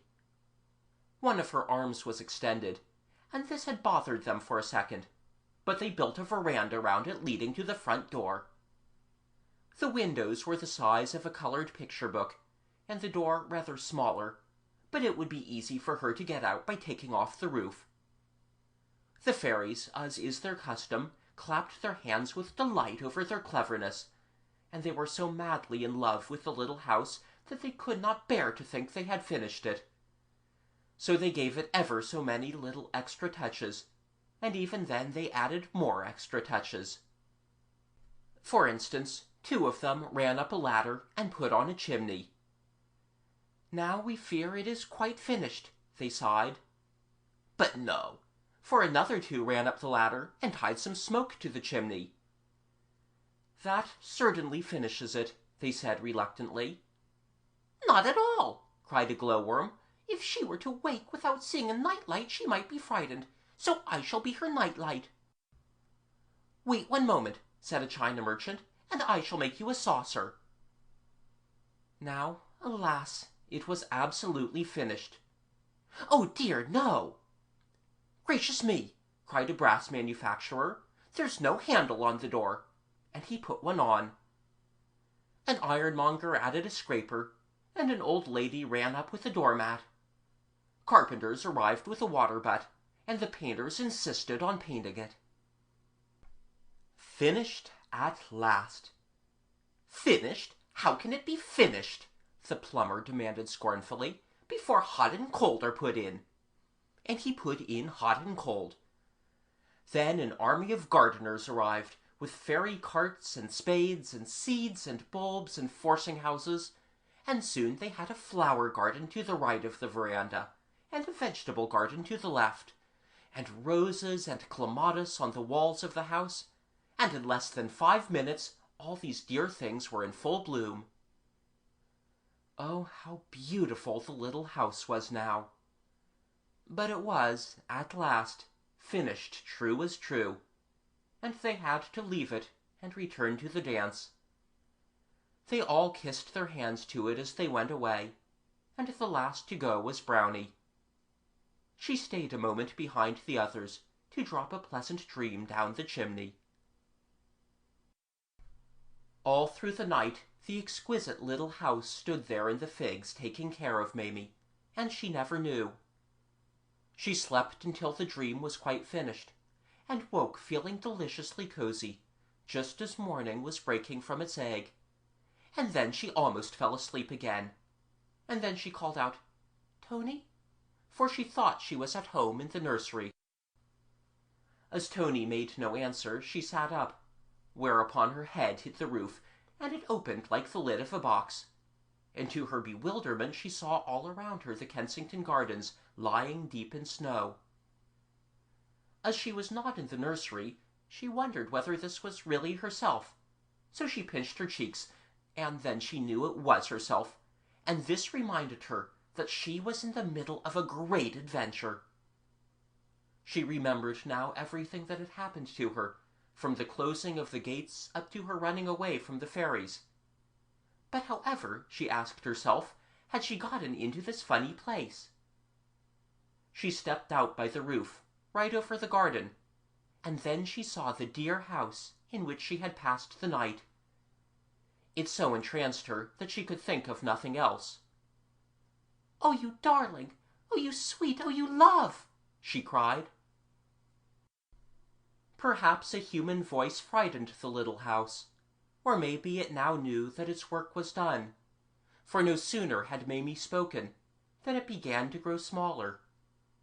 It shrank so slowly that she could scarce believe it was shrinking, yet she soon knew that it could not contain her now.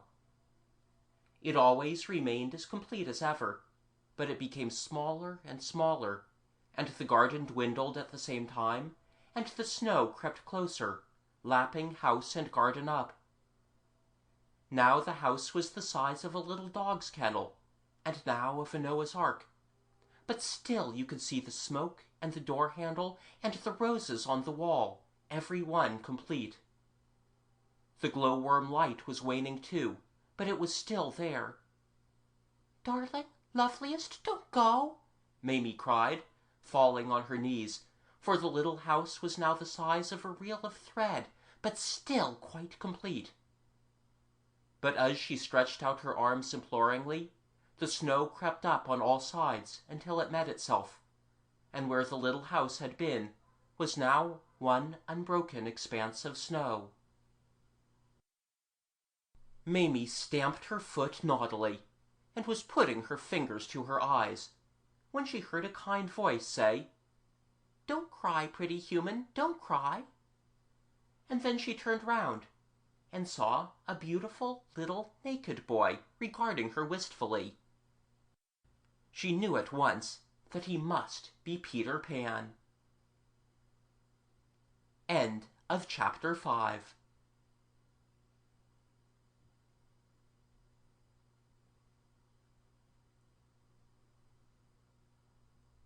Peter Pan in Kensington Gardens by J.M. Barrie. Chapter 6. Peter's Goat. Mamie felt quite shy, but Peter knew not what shy was. "I hope you have had a good night," he said earnestly. "Thank you," she replied. "I was so cozy and warm. But you—" and she looked at his nakedness awkwardly. "Don't you feel the least bit cold?" Now, cold was another word Peter had forgotten, so he answered, "I think not, but I may be wrong. You see, I am rather ignorant. I am not exactly a boy. Solomon says I am a betwixt and between." "So that is what it is called," said Mamie thoughtfully. "That's not my name," he explained. "My name is Peter Pan." "Yes, of course," she said. "I know. Everybody knows." You can't think how pleased Peter was to learn that all the people outside the gates knew about him. He begged Mamie to tell him what they knew and what they said, and she did so. They were sitting by this time on a fallen tree. Peter had cleared off the snow for Mamie, but he sat on a snowy bit himself. "Squeeze closer," Mamie said. "What is that?" he asked, and she showed him, and then he did it. They talked together, and he found that people knew a great deal about him, but not everything. Not that he had gone back to his mother and been barred out, for instance, and he said nothing of this to Mamie, for it still humiliated him. "Do they know that I play games exactly like real boys?" he asked very proudly. "Oh, Mamie, please tell them." But when he revealed how he played, by sailing his hoop on the round pond and so on, she was simply horrified. "All your ways of playing," she said, with her big eyes on him, "are quite wrong, and not in the least like how boys play." Poor Peter uttered a little moan at this, and he cried, for the first time for I know not how long. Mamie was extremely sorry for him, and lent him her handkerchief, but he didn't know in the least what to do with it, so she showed him, that is to say, she wiped her eyes, and then gave it back to him, saying, "Now you do it." But instead of wiping his own eyes, he wiped hers, and she thought it best to pretend that this was what she had meant. She said, out of pity for him, "I shall give you a kiss if you like." But though he once knew, he had long forgotten what kisses are, and he replied, "Thank you," and held out his hand, thinking she had offered to put something into it. This was a great shock to her, but she felt she could not explain without shaming him, so with charming delicacy she gave Peter a thimble which happened to be in her pocket, and pretended that it was a kiss. Poor little boy! He quite believed her, and to this day he wears it on his finger, though there can be scarcely anyone who needs a thimble so little. You see, though still a tiny child, it was really years and years since he had seen his mother, and I dare say the baby who had supplanted him was now a man with whiskers. But you must not think that Peter Pan was a boy to pity rather than to admire. If Mamie began by thinking this, she soon found she was very much mistaken. Her eyes glistened with admiration when he told her of his adventures, especially of how he went to and fro between the island and the gardens in the Thrushes' nest. "How romantic!" Mamie exclaimed, but this was another unknown word, and he hung his head, thinking she was despising him. "I suppose Tony would not have done that?" he said very humbly. "Never, never!" she answered with conviction. "He would have been afraid." "What is afraid?" asked Peter longingly. He thought it must be some splendid thing. "I do wish you would teach me how to be afraid, Mamie," he said. "I believe no one could teach that to you," she answered adoringly, but Peter thought she meant that he was stupid. She had told him about Tony, and of the wicked thing she did in the dark to frighten him. She knew quite well that it was wicked, but Peter misunderstood her meaning, and said, "Oh, how I wish I was as brave as Tony."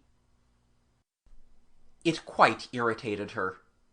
"You are 20,000 times braver than Tony," she said. "You are ever so much the bravest boy I ever knew."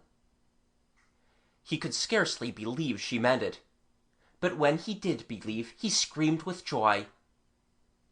"And if you want very much to give me a kiss," Mamie said, "you can do it." Very reluctantly Peter began to take the thimble off his finger. He thought she wanted it back. "I don't mean a kiss," she said hurriedly. "I mean a thimble." "What's that?" Peter asked. "It's like this," she said, and kissed him. "I should love to give you a thimble," Peter said gravely, so he gave her one. He gave her quite a number of thimbles, and then a delightful idea came into his head. "Mamie," he said, "will you marry me?" Now, strange to tell, the same idea had come at exactly the same time into Mamie's head. "I should like to," she answered, "but will there be room in your boat for two?" "If you squeeze close," he said eagerly. "Perhaps the birds would be angry?" He assured her that the birds would love to have her, though I am not so certain of it myself. Also, that there were very few birds in winter. "Of course, they might want your clothes," he had to admit rather falteringly. She was somewhat indignant at this. They are always thinking of their nests, he said apologetically, and there are some bits of you. He stroked the fur on her pelisse. That would excite them very much. They shan't have my fur, she said sharply. No, he said, still fondling it, however. No. Oh, Mamie, he said rapturously, do you know why I love you? It is because you are like a beautiful nest. Somehow this made her uneasy. I think you are speaking more like a bird than a boy now, she said, holding back, and indeed he was even looking rather like a bird. After all, she said, you are only a betwixt and between. But it hurt him so much that she immediately added, It must be a delicious thing to be. Come and be one then, dear Mamie, he implored her, and they set off for the boat, for it was now very near open gate time. And you are not a bit like a nest, he whispered to please her. But I think it is rather nice to be like one, she said in a woman's contradictory way. And Peter, dear, though I can't give them my fur, I wouldn't mind their building in it. Fancy a nest in my neck, with little spotty eggs in it. Oh, Peter, how perfectly lovely! But as they drew near the Serpentine, she shivered a little, and said, Of course, I shall go and see Mother often, quite often. It is not as if I was saying good-bye for ever to Mother. It is not in the least like that. Oh, no, answered Peter. But in his heart he knew it was very like that, and he would have told her so, had he not been in a quaking fear of losing her. He was so fond of her, he felt he could not live without her. She will forget her mother in time, and be happy with me, he kept saying to himself, and he hurried her on, giving her thimbles by the way. But even when she had seen the boat, and exclaimed ecstatically over its loveliness, she still talked tremblingly about her mother. You know quite well, Peter, don't you, she said, that I wouldn't come unless I knew for certain I could go back to Mother whenever I want to. Peter, say it. He said it, but he could no longer look her in the face. If you are sure your mother will always want you, he added rather sourly. The idea of Mother's not always wanting me, Mamie cried, and her face glistened. If she doesn't bar you out, said Peter huskily. The door, replied Mamie, will always, always be open, and Mother will always be waiting at it for me. Then, said Peter, not without grimness, step in if you feel so sure of her. And he helped Mamie into the thrush's nest. But why don't you look at me? She asked, taking him by the arm. Peter tried hard not to look. He tried to push off.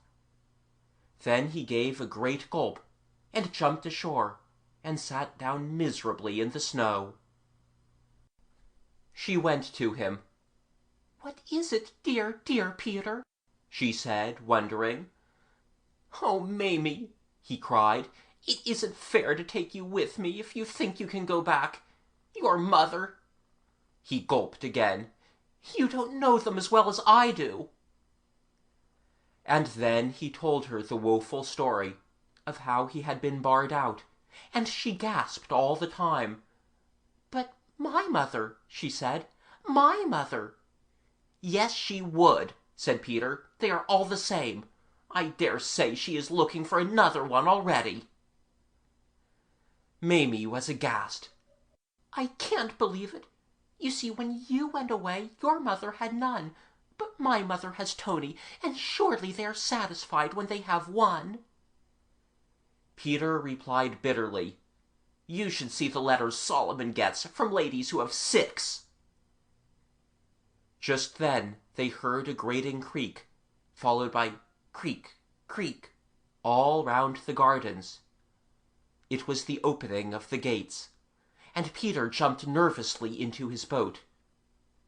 He knew Mamie would not come with him now, and he was trying bravely not to cry. But Mamie was sobbing painfully. "If I should be too late," she said in agony. "Oh, Peter, if she has got another one already!" Again he sprang ashore, as if she had called him back. "I shall come and look for you tonight," he said, squeezing close. "But if you hurry away, I think you will be in time." Then he pressed a last thimble on her sweet little mouth, and covered his face with his hands so that he might not see her go. "Dear Peter," she cried. "Dear Mamie," cried the tragic boy. She leapt into his arms, so that it was a sort of fairy wedding. And then she hurried away. Oh, how she hastened to the gates! Peter, you may be sure, was back in the gardens that night as soon as lockout sounded. But he found no Mamie, and so he knew she had been in time. For long he hoped that some night she would come back to him. Often he thought he saw her waiting for him by the shore of the Serpentine as his bark drew to land. But Mamie never went back. She wanted to, but she was afraid that if she saw her dear betwixt and between again, she would linger with him too long, and besides, the Ayah now kept a sharp eye on her. But she often talked lovingly of Peter, and she knitted a kettle holder for him.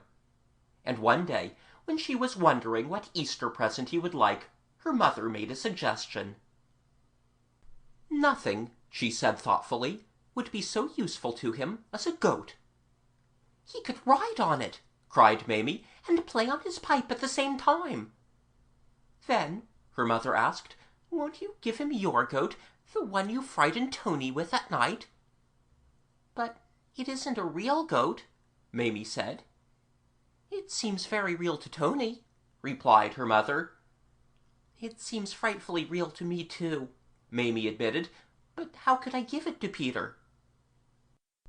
Her mother knew a way, and next day, accompanied by Tony, who was really quite a nice boy, though of course he could not compare, they went to the gardens, and Mamie stood alone within a fairy ring.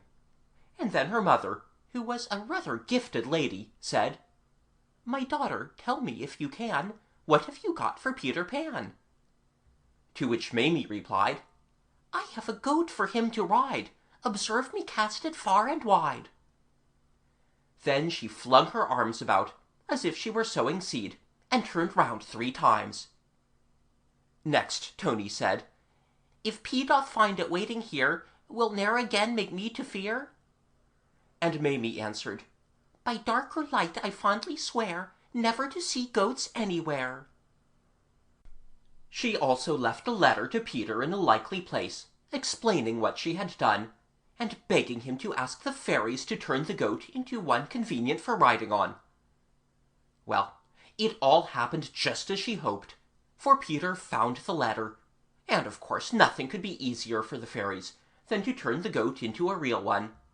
And so that is how Peter got the goat, on which he now rides round the gardens every night, playing sublimely on his pipe. And Mamie kept her promise, and never frightened Tony with a goat again, though I have heard that she created another animal. Until she was quite a big girl, she continued to leave presents for Peter in the gardens, with letters explaining how humans play with them, and she is not the only one who has done this. David does it, for instance, and he and I know the likeliest place for leaving them in. And we shall tell you if you like, but for mercy's sake, don't ask us before Porthos, for he is so fond of toys that were he to find out the place, he would take every one of them. Though Peter still remembers Mamie, he has become as gay as ever, and often in sheer happiness he jumps off his goat and lies kicking merrily on the grass. Oh, he has a joyful time. But he has still a vague memory that he was a human once, and it makes him especially kind to the house swallows when they visit the island, for house swallows are the spirits of little children who have died. They always build in the eaves of the houses where they lived when they were humans, and sometimes they try to fly in at a nursery window, and perhaps that is why Peter loves them best of all the birds. And the little house? Every lawful night, that is to say, every night except ball nights, the fairies now build the little house, lest there should be a human child lost in the gardens. And Peter rides the marches looking for lost ones, and if he finds them, he carries them on his goat to the little house. And when they wake up, they are in it, and when they step out, they see it. The fairies build the house merely because it is so pretty, but Peter rides round in memory of Mamie, and because he still loves to do just as he believes real boys would do. But you must not think that because somewhere among the trees the little house is twinkling, it is a safe thing to remain in the gardens after lockout time. If the bad ones among the fairies happen to be out that night, they will certainly mischief you. And even though they are not, you may perish of cold and dark before Peter Pan comes round. He has been too late several times, and when he sees he is too late, he runs back to the thrush's nest for his paddle, of which Mamie had told him the true use, and he digs a grave for the child, and erects a little tombstone, and carves the poor thing's initials on it. He does this at once, because he thinks it is what real boys would do, and you must have noticed the little stones, and that there are always two together. He puts them in twos because they seem less lonely. I think that quite the most touching sight in the gardens is the two tombstones of Walter Stephen Matthews and Phoebe Phelps. They stand together at the spot where the parish of Westminster St. Mary's is said to meet the parish of Paddington. Here Peter found the two babes, who had fallen unnoticed from their perambulators, Phoebe aged 13 months, and Walter probably still younger, for Peter seems to have felt a delicacy about putting any age on his stone. They lie side by side, and the simple inscriptions read W.S.T.M. and 13A, pp. 1841. David sometimes places white flowers on these two innocent graves. But how strange for parents, when they hurry into the gardens at the opening of the gates, looking for their lost one, to find the sweetest little tombstone instead. I do hope that Peter is not too ready with his spade. It is all rather sad. End of Chapter 6. End of Peter Pan in Kensington Gardens.